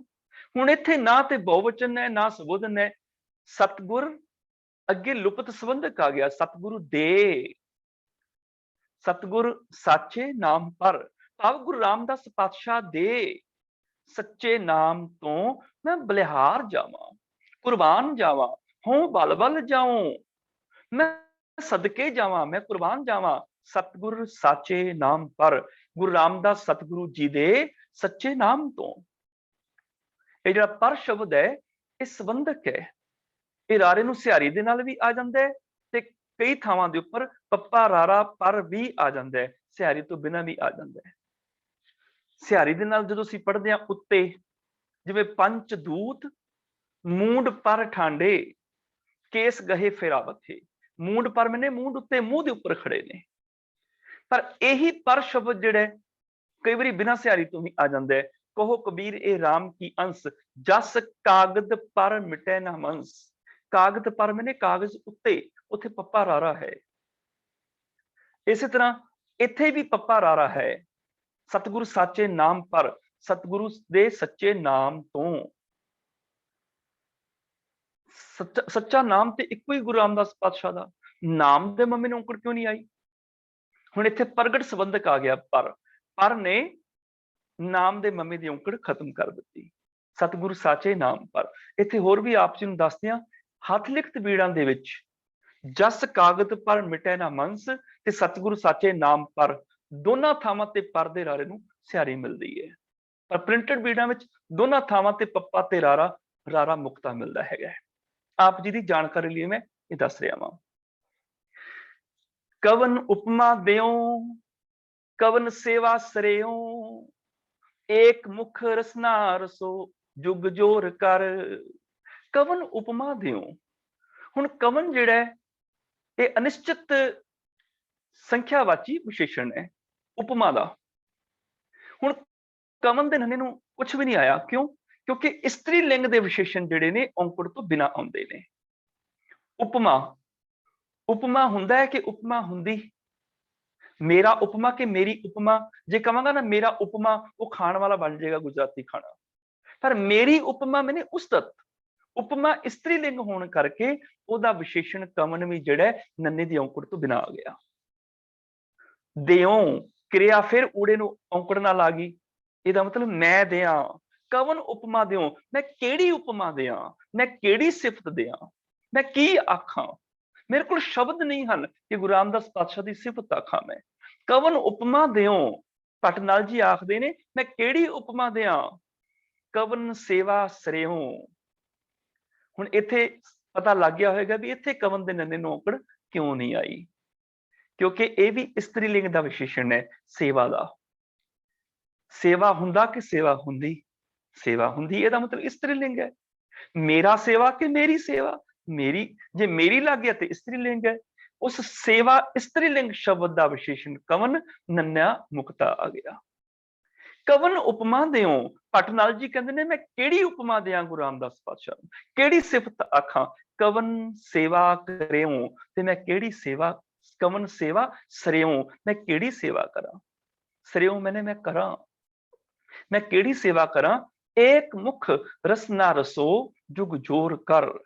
ਏਕ ਮੁਖ ਮੈਨੇ ਬਿਲਕੁਲ ਇਕਾਗਰ ਹੋ ਕੇ, ਸਨਮੁਖ ਹੋ ਕੇ, ਬਸ ਮੇਰਾ ਮੁਖ ਇੱਕ ਵੱਲ ਹੈ। ਬਸ ਜਿੱਥੇ ਇੱਕ ਵੱਲ ਮੁਖ ਹੋ ਗਿਆ, ਇੱਕ ਦਾ ਹੋ ਗਿਆ, ਉੱਥੇ ਏਕ ਮੁਖ ਦਾ ਅਰਥ ਬਣ ਗਿਆ ਸਨਮੁਖ ਹੋ ਕੇ। ਏਕ ਮੁਖ ਰਸਨਾ ਰਸੋ, ਰਸਨਾ ਮੈਨੇ ਜ਼ਬਾਨ ਤੋਂ, ਰਸੋ ਮੈਨੇ ਸਿਮਰੋ, ਜਪੋ। ਜੁਗ ਜੋਰ ਕਰ, ਜੁਗ ਮੈਨੇ ਦੋ, ਕਰ ਮੈਨੇ ਹੱਥ। ਹੁਣ ਕਰ ਦੇ ਰਾਰੇ ਨੂੰ ਔਂਕੜ ਨਹੀਂ ਆਈ, ਦੋ ਹੱਥ। ਕਰ ਦੇ ਰਾਰੇ ਨੂੰ ਔਂਕੜ ਆ ਜਾਏ ਤੇ ਇੱਕ ਹੱਥ, ਕਰ ਦੇ ਰਾਰੇ ਨੂੰ ਸਿਹਾਰੀ ਆ ਜਾਏ ਤੇ ਕਰਨਾ ਕਿਰਿਆ ਬਣ ਜਾਏਗੀ। ਕੱਕਾ ਰਾਰਾ ਕਰ ਦੋ ਹੱਥਾਂ ਦੀ ਗੱਲ ਹੈ। ਬਹੁਵਚਨ ਜੁਗ ਮੈਨੇ ਦੋ, ਦੋਵੇਂ, ਜੋਰ ਰਾਰੇ ਨੂੰ ਆ ਗਈ ਸਿਆਰੀ ਜੋੜ ਕੇ, ਜੁਗ ਜੋਰ ਕਰ ਦੋਵੇਂ ਹੱਥ ਜੋੜ ਕੇ, ਭਾਵ ਸਤਕਾਰ ਦੇ ਨਾਲ हे ਮੇਰੇ ਮਨ ਦੋਵੇਂ ਹੱਥ ਜੋੜ ਕੇ ਗੁਰੂ ਦੇ ਸਨਮੁਖ ਖਲੋ ਕੇ ਜੀਵ ਦੇ ਨਾਲ ਸਿਮਰ, ਜੀਵ ਦੇ ਨਾਲ ਉਸ ਗੁਰੂ ਰਾਮਦਾਸ ਪਾਤਸ਼ਾਹ ਦੀ ਸਿਫਤ ਨੂੰ ਜਪ। ਆਹੀ ਉਹਦੀ ਉਪਮਾ ਤੇ ਆਹੀ ਉਹਦੀ ਸੇਵਾ ਹੈ। ਫੁਨ ਮਨ ਬਚ ਕਰਮ ਜਾਨ, ਅਨੰਤ ਦੂਜਾ ਨਾ ਮਾਨ, ਨਾਮ ਸੋ ਅਪਾਰ ਸਾਰ ਦੀਨੋ ਗੁਰ ਰਿਦ ਧਰ। ਫੁਨ, ਫੁਨ ਮੈਨੇ ਫਿਰ, ਅਤੇ ਹੋਰ ਕੀ ਕਰਾਂ ਜੀ, ਹੋਰ ਕੀ ਕਰੇ ਜੀਵ। ਕਹਿਣ ਲੱਗੇ ਹੈ ਨਵ ਕਲ ਤੂੰ ਇੱਕ ਕੰਮ ਹੋਰ ਕਰ। ਭੱਟ ਨਲ ਜੀ ਆਪਣੇ ਆਪ ਨੂੰ ਕਹਿ ਰਹੇ ਨੇ ਫੁਨ, ਅਤੇ ਹੋਰ ਵੀ ਕੁਛ ਕਰ। ਕੀ ਕਰ? ਮਨ ਬਚ ਕਰਮ ਜਾਨ, ਮਨ ਕਰਕੇ, ਬਚਨਾ ਕਰਕੇ, ਕਰਮਾ ਕਰਕੇ, ਜਾਨ ਮੈਨੇ ਤੂੰ ਜਾਣ ਪਛਾਣ ਲੈ। ਮਨ ਕਰਕੇ ਉਹਦੀ ਸੇਵਾ ਕਰ, ਕਰਮਾ ਕਰਕੇ ਤੇ ਬਚਨਾ ਕਰਕੇ ਉਹਦੀ ਸੇਵਾ ਕਰਕੇ ਉਹਨੂੰ ਜਾਣ ਲੈ। ਇੱਥੇ ਮਨ, ਬਚ ਤੇ ਕਰਮ ਤਿੰਨੇ ਸ਼ਬਦ ਅਕਾਰਾਂ ਤਾਏ ਨੇ, ਭਾਵ ਮੁਕਤਾ ਅੰਤ ਆਏ ਨੇ। ਤਿੰਨਾਂ ਦੇ ਅਖੀਰ ਤੇ ਨਾ ਔਂਕੜ ਹੈ ਨਾ ਸਿਹਾਰੀ ਹੈ, ਪਰ ਹੱਥ ਲਿਖਤ ਬੀੜਾਂ ਦੇ ਵਿੱਚ ਤਿੰਨਾਂ ਦੀ ਸਿਹਾਰੀ ਮਿਲਦੀ ਹੈ। ਮਨ ਰਾਹੀਂ, ਬਚਨਾ ਰਾਹੀਂ, ਕਰਮਾਂ ਰਾਹੀਂ ਜਾਣ। ਇੱਥੇ ਬਣ ਗਏ ਬਹੁਵਚਨ, ਬਹੁਤੇ ਮਨ, ਬਹੁਤੇ ਬਚਨ, ਬਹੁਤੇ ਕਰਮ। ਤੇ ਜਾਂ ਫਿਰ ਸੰਬੋਧਨ ਆ ਗਿਆ ਹੇ ਮਨ, ਹੇ ਬਚਨ, ਹੇ ਕਰਮ। ਤੇ ਜਾਂ ਫਿਰ ਲੁਪਤ ਸੰਬੰਧਕ ਆ ਗਿਆ ਮਨ ਦਾ, ਬਚਨ ਦਾ, ਕਰਮ ਦਾ। ਪਰ ਜਦੋਂ ਸਿਹਾਰੀ ਲੱਗ ਜਾਏਗੀ ਉਦੋਂ ਮਨ ਰਾਹੀਂ, ਬਚਨਾ ਰਾਹੀਂ, ਕਰਮਾਂ ਰਾਹੀਂ ਜ਼ਿਆਦਾ ਸਪਸ਼ਟ ਅਰਥ ਹੋ ਜਾਣਗੇ। ਹੱਥ ਲਿਖਤ ਬੀੜਾਂ ਦੇ ਵਿੱਚ ਇੱਥੇ ਸਿਹਾਰੀ ਮਿਲਦੀ ਤਿੰਨਾਂ ਸ਼ਬਦਾਂ ਨੂੰ, ਪਰ ਇੱਥੇ ਤਿੰਨੇ ਸ਼ਬਦ ਮੁਕਤਾ ਹੈਗੇ ਨੇ। ਮਨ ਬਚ ਕਰਮ ਜਾਨ, ਮਨ ਦੇ ਨਾਲ, ਬਚਨਾਂ ਦੇ ਰਾਹੀਂ, ਕਰਮਾਂ ਦੇ ਰਾਹੀਂ ਜਾਣ ਲੈ ਗੁਰੂ ਰਾਮਦਾਸ ਪਾਤਸ਼ਾਹ ਨੂੰ। ਆਹੀ ਹੈ ਗੁਰੂ ਨੂੰ ਜਾਣਨਾ। ਮਨ ਬਚਨ ਕਰਮ ਕਰਕੇ ਜਾਣਨਾ ਹੀ ਗੁਰੂ ਨੂੰ ਜਾਣਨਾ ਤੇ ਰੱਬ ਨੂੰ ਜਾਣਨਾ। ਦੋ ਤਰੀਕਿਆਂ ਦੇ ਨਾਲ ਹੀ ਗੁਰੂ ਤੇ ਪ੍ਰਭੂ ਦਾ ਜਾਪ ਹੋ ਸਕਦਾ ਹੈ, ਸਿਮਰਨ ਹੋ ਸਕਦਾ ਹੈ। ਤਾਂ ਹੀ ਅਸੀਂ ਅਰਦਾਸ ਦੇ ਵਿੱਚ ਜਦੋਂ ਸ਼ਬਦ ਪੜ੍ਹਦੇ ਹਾਂ, ਪ੍ਰਥਮੇ ਸਰਬਤ ਖਾਲਸਾ ਜੀ ਕੀ ਅਰਦਾਸ ਹੈ ਜੀ, ਸਰਬਤ ਖਾਲਸਾ ਜੀ ਕੋ ਵਾਹਿਗੁਰੂ, ਵਾਹਿਗੁਰੂ, ਵਾਹਿਗੁਰੂ ਚਿੱਤ ਆਵੇ। 3 ਵਾਰੀ ਵਾਹਿਗੁਰੂ ਆਉਂਦਾ ਹੈ, 2 ਵਾਰ ਜਾਂ 4 ਵਾਰ ਜਾਂ 1 ਵਾਰ ਜਾਂ 5 ਵਾਰ ਨਹੀਂ। 3 ਵਾਰ ਕਿਉਂ?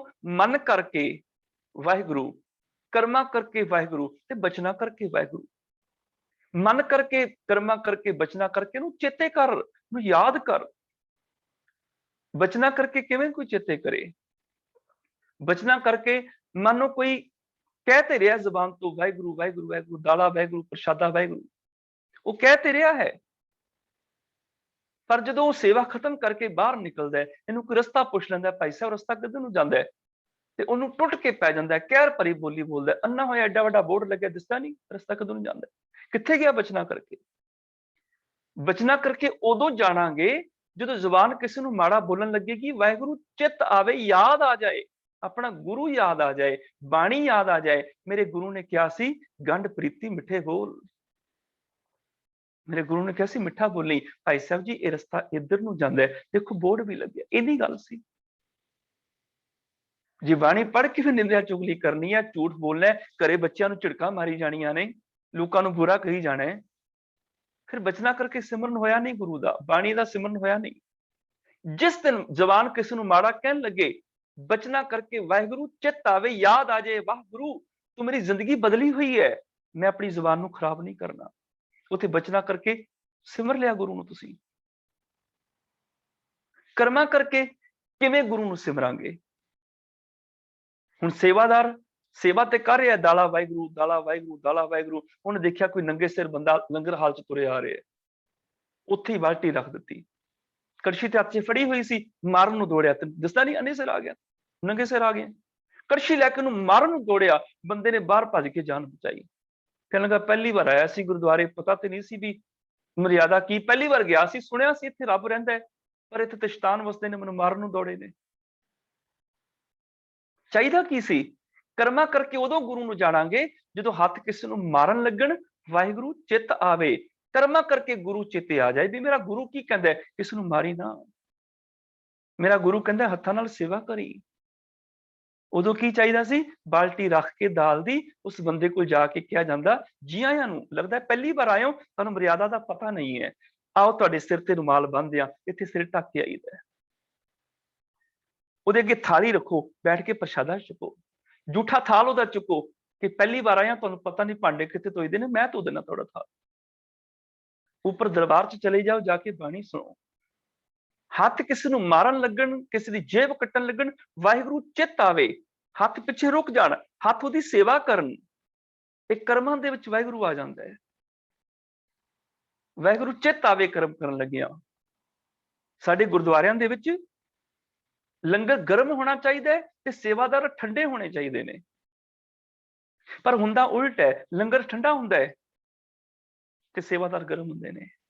ਇੱਥੇ ਗੜਬੜ ਹੋ ਜਾਂਦੀ ਹੈ। ਉਹ ਬੰਦਾ ਜਾ ਕੇ ਘਰ ਕਹੇ ਵੀ ਉੱਥੇ ਸੇਵਾਦਾਰ ਰੱਬ ਵਰਗੇ ਨੇ, ਰਾਗੀ ਗ੍ਰੰਥੀ ਪ੍ਰਚਾਰਕ ਰੱਬ ਵਰਗੇ ਨੇ, ਪ੍ਰਧਾਨ ਸੈਕਟਰੀ ਖਜ਼ਾਨਚੀ ਰੱਬ ਵਰਗੇ ਨੇ, ਉੱਥੇ ਗੁਰਦੁਆਰੇ ਰੱਬ ਰਹਿੰਦਾ ਹੈ।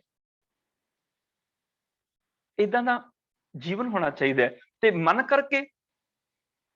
ਕਰਕੇ ਕਿਸੇ ਨੇ ਮਿਠਾਈ ਦਾ ਡੱਬਾ ਦਿੱਤਾ, ਵਧਾਈ ਹੋਵੇ ਜੀ, ਮੈਂ 3 ਬੈਡਰੂਮ ਘਰ ਲੈ ਲਿਆ, ਤੇ ਉੱਤੋਂ ਤੇ ਕਹਿ ਰਿਹਾ ਸਭਾ ਵਧਾਈ ਹੋਵੇ, ਮਨ ਕਰਕੇ ਕਲਪ ਗਿਆ ਤਾਂ ਕੱਖ ਨਾ ਰਹੇ, ਇਹਦਾ ਘਰ ਟਹਿ ਜਾਏ। ਮੈਂ ਰੈਂਟ ਦੇ ਮਕਾਨ 'ਚ ਘੁਲਦਾ ਫਿਰਦਾ, ਬੈਡਰੂਮ ਲਈ ਫਿਰਦਾ 3।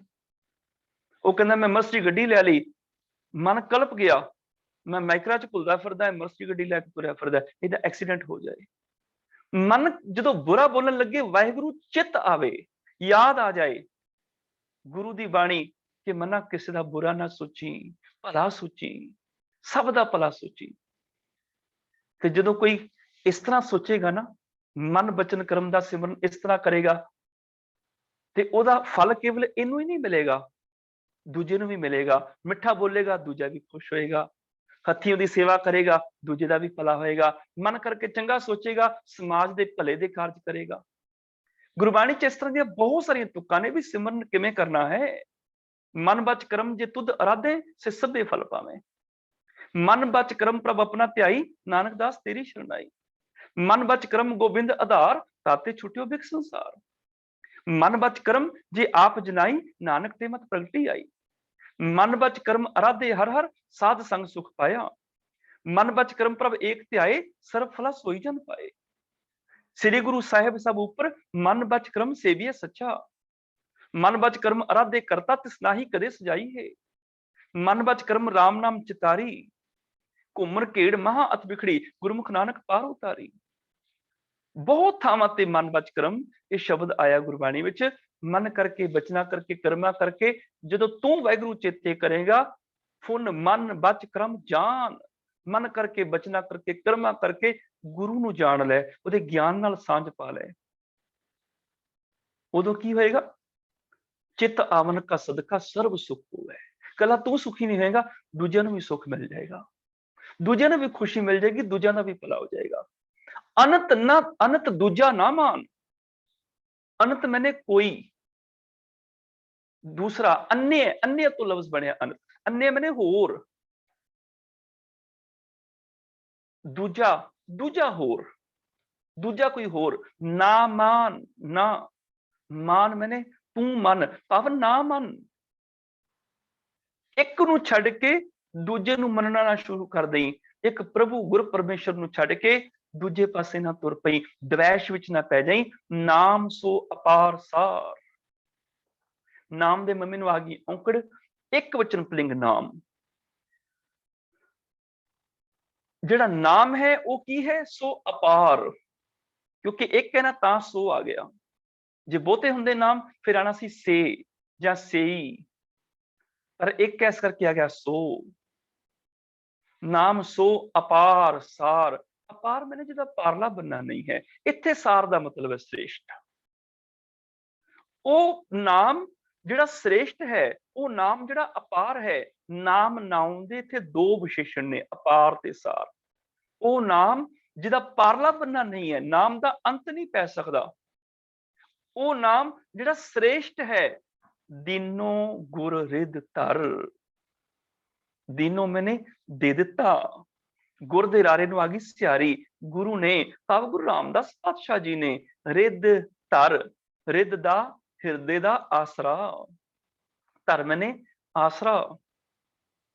ਫੁਨ ਮਨ ਬਚ ਕਰਮ ਜਾਨ, ਅਨੰਤ ਦੂਜਾ ਨਾ ਮਾਨ। ਨਾਮ ਸੋ ਅਪਾਰ ਸਾਰ, ਦੀਨੋ ਗੁਰ ਰਿਦ ਧਰ। ਗੁਰੂ ਰਾਮਦਾਸ ਪਾਤਸ਼ਾਹ ਜੀ ਨੇ ਉਸ ਪ੍ਰਭੂ ਦਾ ਬੇਅੰਤ ਦਾ ਸ੍ਰੇਸ਼ਟ ਨਾਮ, ਜਿਹੜਾ ਨਾਮ ਬੇਅੰਤ ਤੇ ਸ੍ਰੇਸ਼ਟ ਹੈ, ਉਹ ਨਾਮ ਤੇਰੇ ਹਿਰਦੇ ਦਾ ਆਸਰਾ ਬਣਾ ਦਿੱਤਾ ਹੈ। ਨਲ ਨਲਿਆ ਕਵ, ਹੇ ਕਵੀ ਨਲ, ਇੱਥੇ ਲੱਲੇ ਦੇ ਪੈਰ ਚ ਅੱਧਾ ਜਈਆ ਹੈ, ਨਲਿਆ। ਹੇ ਨਲ ਕਵੀ ਪਾਰਸ ਪਰਸ ਕੱਚ ਕੰਚਨਾ ਹੋਏ। ਪਾਰਸ ਦੇ ਸੱਸੇ ਨੂੰ ਔਂਕੜ ਨਹੀਂ ਆਈ, ਇਹਦਾ ਮਤਲਬ ਅੱਗੇ ਲੁਪਤ ਸੰਬੰਧਕ ਹੈ। ਪਾਰਸ ਨਾਲ, ਪਰਸ ਮੈਨੇ ਸਪਰਸ਼ ਕਰਕੇ, ਪਾਰਸ ਦੇ ਨਾਲ ਛੂ ਕੇ ਕੱਚ ਕੰਚਨਾ ਹੋਏ। ਜਿਹੜਾ ਕੱਚ ਸੀ ਨਾ ਜੀਵਨ, ਉਹ ਸੋਨਾ ਹੋ ਜਾਂਦਾ ਵੈ। ਕੱਲ ਤੱਕ ਕੱਚ ਸੀ, ਦੁਨੀਆ ਨੂੰ ਦੁੱਖ ਦਿੰਦਾ ਸੀ। ਕੱਚ ਟੁੱਟ ਜਾਏ ਤੇ ਦੁੱਖ ਦਿੰਦਾ ਹੈ, ਹੱਥਾਂ 'ਚ ਟੁੱਟਿਆ ਕੱਚ ਹੋਵੇ ਉਹ ਦੁੱਖ ਦਿੰਦਾ ਹੈ, ਚੁਭਦਾ ਹੈ। ਕੱਲ ਤੱਕ ਜਿਹੜਾ ਕੱਚ ਹੱਥਾਂ ਨੂੰ ਚੁਭਦਾ ਸੀ, ਜਦੋਂ ਸੋਨਾ ਬਣ ਗਿਆ, ਉਸੇ ਨੂੰ ਲੋਕਾਂ ਨੇ ਗਹਿਣੇ ਬਣਾ ਕੇ ਹੱਥਾਂ 'ਚ ਪਾ ਲਿਆ। ਹੁਣ ਲੋਕ ਚੁੱਕੀ ਫਿਰਦੇ ਨੇ। ਜਿਹੜਾ ਕੱਚ ਚੁਭਦਾ ਸੀ, ਦੁੱਖ ਦਿੰਦਾ ਸੀ, ਉਹੀ ਹੁਣ ਸ਼ਿੰਗਾਰ ਦਾ ਸਾਧਨ ਬਣ ਗਿਆ, ਸੋਨੇ ਵਰਗਾ ਹੋ ਗਿਆ। ਭਾਵ ਉਹ ਜੀਵਨ ਕੱਚ ਵਰਗਾ ਜਿਹੜਾ ਦੁਨੀਆ ਨੂੰ ਦੁੱਖ ਦਿੰਦਾ ਸੀ, ਹੁਣ ਦੁਨੀਆ ਲਈ ਇਹ ਸੋਹਣਾ ਬਣ ਗਿਆ, ਸੋਨੇ ਵਰਗਾ ਕੀਮਤੀ ਹੋ ਗਿਆ ਜੀਵਨ। ਕਿਵੇਂ ਹੋਇਆ? ਪਾਰਸ ਪਰਸ, ਪਾਰਸ ਨੂੰ ਛੂ ਕੇ। ਤੇ ਉਹ ਪਾਰਸ ਕੌਣ ਹੈ? ਗੁਰੂ ਰਾਮਦਾਸ ਪਾਤਸ਼ਾਹ ਜੀ। ਜਿਵੇਂ ਪਾਰਸ ਨੂੰ ਛੂ ਕੇ ਕੱਚ ਕੰਚਨਾ ਹੋਏ, ਕੱਚ ਸੋਨਾ ਹੋ ਜਾਂਦਾ ਹੈ। ਚੰਦਨਾ ਸੁਬਾਸ ਜਾਸ ਸਿਮਰਤ ਅੰਨ ਤਰ। ਚੰਦਨਾ ਮੈਨੇ ਚੰਦਨ, ਸੁਬਾਸ ਚੰਦਨ ਦੀ ਸੁਗੰਧੀ, ਵਾਸ਼ਨਾ, ਚੰਦਨ ਦੀ ਸੁਗੰਧ, ਚੰਦਨ ਦੀ ਖੁਸ਼ਬੂ। ਚੰਦਨਾ ਸੁਬਾਸ ਜਾਸ ਸਿਮਰਤ, ਜਿਸ ਨੂੰ ਸਿਮਰਿਆ, ਜਿਹਨੂੰ ਸਿਮਰਿਆ ਏਦਾਂ ਹੋ ਜਾਈਦਾ ਵੈ। ਪਾਰਸ ਪਰਸ ਕੱਚ ਕੰਚਨਾ ਹੋਵੇ, ਜਿਵੇਂ ਪਾਰਸ ਦੀ ਛੋਹ ਦੇ ਨਾਲ ਕੱਚ ਸੋਨਾ ਹੋ ਜਾਂਦਾ ਹੈ। ਜਿਹਨੂੰ ਸਿਮਰਿਆ ਏਦਾਂ ਹੋ ਜਾਂਦਾ ਹੈ, ਜਿਵੇਂ ਚੰਦਨਾ ਸੁਬਾਸ। ਅੰਨ ਤਰ ਮੈਨੇ ਹੋਰ ਰੁੱਖ, ਹੋਰ ਰੁੱਖ ਚੰਦਨ ਬਣ ਜਾਂਦੇ ਨੇ। ਜਾਸ ਸਿਮਰਤ ਮੈਨੇ ਜਿਹਨੂੰ ਸਿਮਰਿਆ। ਚੰਦਨਾ ਸੁਬਾਸ ਜਾਸ ਸਿਮਰਤ, ਜਿਸ ਦਾ ਨਾਮ ਸਿਮਰਿਆ। ਅੰਨ, ਅੰਨ ਮੈਨੇ ਹੋਰ, ਅੰਨੇ ਉੱਪਰ ਆਇਆ ਸੀ ਅਨਤ, ਅਨਤ ਦਾ ਮਤਲਬ ਵੀ ਅੰਨੇ ਹੈ, ਇੱਥੇ ਅੰਨ ਦਾ ਮਤਲਬ ਵੀ ਅੰਨੇ ਹੋਰ। ਤਰ, ਤਰ ਮੈਨੇ ਰੁੱਖ। ਜੇ ਤਰ ਦੇ ਰਾਰੇ ਨੂੰ ਔਂਕੜ ਹੁੰਦੀ ਫਿਰ ਇੱਕ ਰੁੱਖ ਹੋਣਾ ਸੀ। ਤਰ ਦੇ ਰਾਰੇ ਨੂੰ ਔਂਕੜ ਨਹੀਂ ਹੈ, ਬਹੁਵਚਨ, ਬਹੁਤੇ ਰੁੱਖ। ਹੋਰ ਰੁੱਖਾਂ ਦੇ ਵਿੱਚ ਮਨ ਨੂੰ ਜਿਵੇਂ ਚੰਦਨ ਛੂਹ ਜਾਏ ਤੇ ਚੰਦਨ ਦੀ ਸੁਗੰਧੀ ਆ ਜਾਂਦੀ ਹੈ। ਜਿਸ ਗੁਰੂ ਰਾਮਦਾਸ ਪਾਤਸ਼ਾਹ ਨੂੰ ਸਿਮਰਿਆ, ਮੇਰੇ ਵਰਗਾ ਕੱਚ ਵੀ ਸੋਨਾ ਹੋ ਜਾਂਦਾ ਹੈ। ਜਿਸ ਗੁਰੂ ਰਾਮਦਾਸ ਪਾਤਸ਼ਾਹ ਨੂੰ ਸਿਮਰਿਆ, ਮੇਰੇ ਵਰਗੇ ਰੁੱਖਾਂ ਦੇ ਵਿੱਚ ਵੀ ਚੰਦਨ ਦੀ ਸੁਗੰਧ ਆ ਜਾਂਦੀ ਹੈ। ਨਲਿਆ ਕਵ ਪਾਰਸ ਪਰਸ ਕੱਚ ਕੰਚਨਾ ਹੋਏ, ਚੰਦਨਾ ਸੁਬਾਸ ਜਾਸ ਸਿਮਰਤ ਅਨੰਤ ਤਰ। ਹੇ ਨਲ ਕਵੀ, ਗੁਰੂ ਰਾਮਦਾਸ ਪਾਤਸ਼ਾਹ ਨੂੰ ਸਿਮਰਿਆ ਏਦਾਂ ਹੋ ਜਾਈਦਾ ਹੈ, ਜਿਵੇਂ ਪਾਰਸ ਦੀ ਛੂਹ ਨਾਲ ਕੱਚ ਸੋਨਾ ਹੋ ਜਾਂਦਾ ਹੈ, ਜਿਵੇਂ ਚੰਦਨ ਦੀ ਛੂਹ ਨਾਲ ਹੋਰ ਰੁੱਖਾਂ ਦੇ ਵਿੱਚ ਚੰਦਨ ਦੀ ਸੁਗੰਧੀ ਆ ਜਾਂਦੀ ਹੈ। ਜਾ ਕੇ ਦੇਖਤ ਦੁਆਰੇ, ਕਾਮ क्रोध ही निवारे, जी हों बल बल जाऊं, सतगुर साचे नाम पर। जाके देखत द्वारे, जाके मैंने जिस दे, इत्थे जाके पाठ नहीं है, जा हुंदा है योजक, कंजंक्शन, जिहड़ा दो वाकां नूं जोड़दा है। जा मैं स्कूल जावांगा, जा मैं गुरुद्वारे जावांगा। ਜਾਂ ਜਿਹੜਾ ਹੈ ਉਹ ਦੋ ਵਾਕਾਂ ਨੂੰ ਜੋੜਨ ਵਾਲਾ ਯੋਜਕ ਹੈ। ਜਾਂ ਹੈਗਾ ਜਿਸ, ਜਾਂ ਤੇ ਜਾ ਚ ਫਰਕ ਹੈ, ਤਾਂ ਤੇ ਤਾ ਚ ਫਰਕ ਹੈ। ਤਾਂ ਦੋ ਵਾਕਾਂ ਨੂੰ ਜੋੜਦਾ ਹੈ। ਜੇ ਉਹ ਗੁਰਦੁਆਰੇ ਆਏਗਾ ਤਾਂ ਹੀ ਪਾਠ ਸੁਣੇਗਾ, ਤਾਂ ਨੇ ਦੋ ਵਾਕਾਂ ਨੂੰ ਜੋੜ ਦਿੱਤਾ। ਪਰ ਤਾ ਮੈਨੇ ਤਿਸ, ਇਸੇ ਤਰ੍ਹਾਂ ਕਾਕੀ ਮਾਈ, ਕਾਕੋ ਬਾਪ, या काकी मात पिता को, काको कवर पुरख की जोई। काकी नहीं। गुरु तेग बहादुर पातशाह की बाणी दे विच प्रिंटेड बीड़ियां च बहुत सारियां उकाइयां हन, बहुत सारियां थावां दे उपर जिथे सैकंड परसन की क्रिया हैगी है हाहे नूं औंकड़ नाल, उत्थे ऊड़े नूं औंकड़ आम ही तुहानूं मिल जाएगी। इसे तरह ही बिंदियां भी लगियां ये मिल जाणगियां तुहानूं। पर काकी मैंने किस दी मां, किस दा पिता। जा का ता, जा मैंने जिस, ता मैंने तिस, का मैंने किस। ਜਦੋਂ ਕਹਾਂਗੇ ਜਾਂ ਤਾਂ ਤੇ ਕਾਂ ਦਾ ਅਰਥ ਤੇ ਬਣਦਾ ਪੰਛੀ, ਜਿਹੜਾ ਕਾਲਾ ਪੰਛੀ ਹੈ ਉਹ ਕਾਂ ਹੈ, ਕਾਂ ਕੀ ਮਾਈ ਤੇ ਗੱਲ ਹੀ ਨਹੀਂ ਬਣਦੀ ਫਿਰ। ਇਸ ਕਰਕੇ ਇਹਦਾ ਉਚਾਰਨ ਕਾਂ ਜਾਂ ਤਾਂ ਨਹੀਂ ਹੈ, ਜਾ ਤਾ ਕਾ।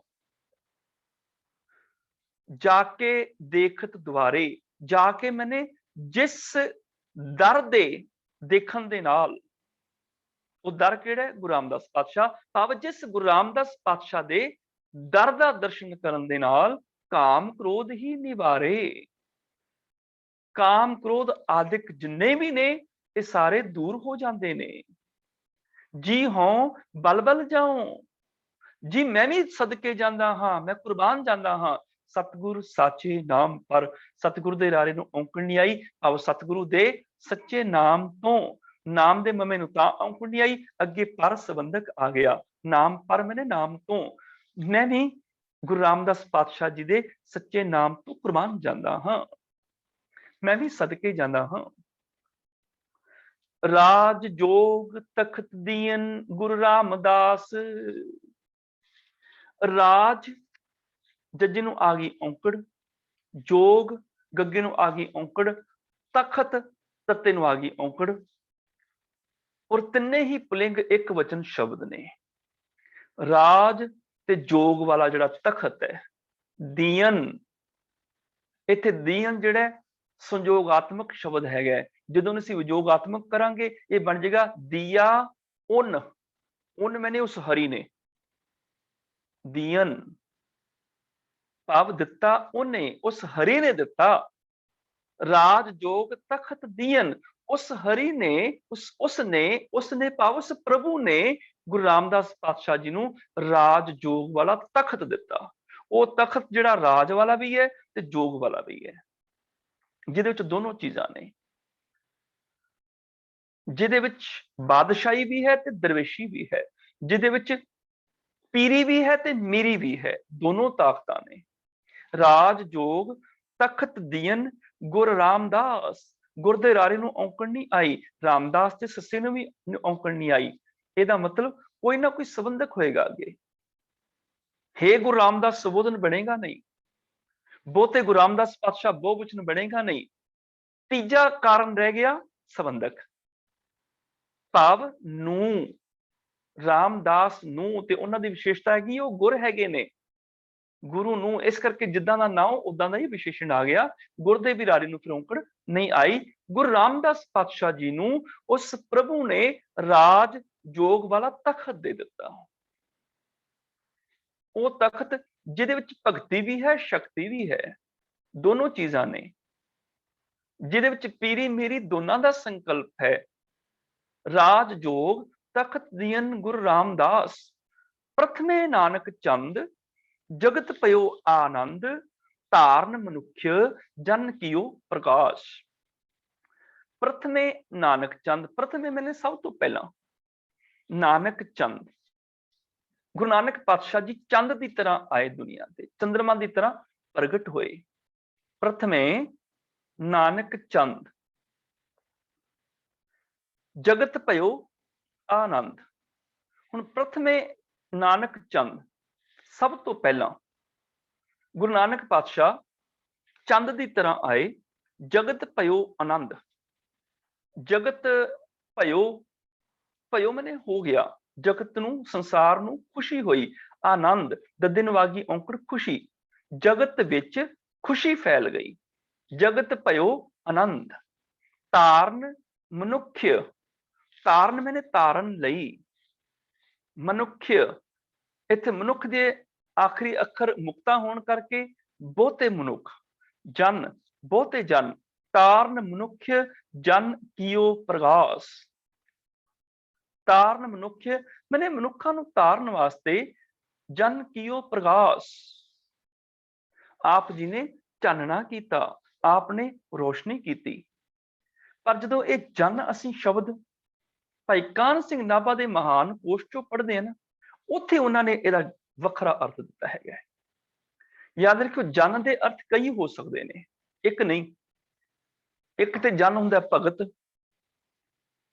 ਜਿਵੇਂ ਬਹੁਤ ਥਾਵਾਂ ਤੇ ਜਨ ਨਾਨਕ ਅਸੀਂ ਪੜ੍ਹਦੇ ਹਾਂ, जन नानक मैंने गुरु नानक पातशाह भगत या जन मैंने भगत बहुते जन हर के जन सतगुरु सतपुरखा उत्थे सुबोधन हे जन जन मैंने भगत।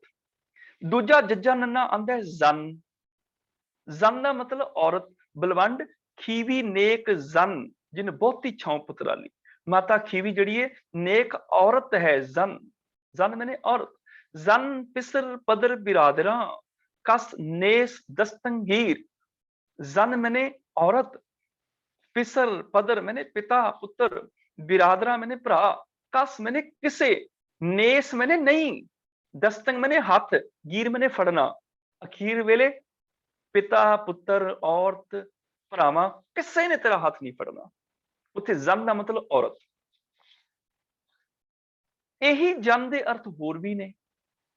चेत राम ना ही जमपुर जाएगा जन बिचरे अनराधा। चेत राम मैंने राम नू चेते कर ले ना ही जमपुर जाएगा नहीं ते आत्मक मौत के मुंह च फस जाएगा। जन बिचरे अनराधा इत्थे जन का की अर्थ है। जन का मतलब अनराधा का मतलब होंगे अमोड़ भटकना भटकते फिरना। जन बिचरे अनराधा का अर्थ ये नहीं है कि भगत भटकता फिरदा है ते ना इत्थे जन का अर्थ औरत भी है। औरत भी नहीं है जन बिचरे अनराधा भी नहीं है औरत भटकती फिरदी है। इत्थे जन का की अर्थ होएगा। एक तुक असीं आम ही पढ़ते हैं आम ਜਦੋਂ ਅਸੀਂ ਉਹ ਤੁਕ ਪੜ੍ਹਦੇ ਹੈਗੇ ਆ ਅੰਮ੍ਰਿਤ ਕੌੜਾ ਵਿਖਿਆ ਮਿੱਠੀ ਸਾਕਤ ਕੀ ਬਿਦ ਨੈਨੋ ਡੀਠੀ ਕੂੜ ਕਪਟ ਅਹੰਕਾਰ ਰੀਜਾਨਾ ਨਾਮ ਸੁਨਤ ਜਨ ਬਿਛੂ ਡਸਾਨਾ। ਉੱਥੇ ਜਨ ਦਾ ਕੀ ਅਰਥ ਹੈ।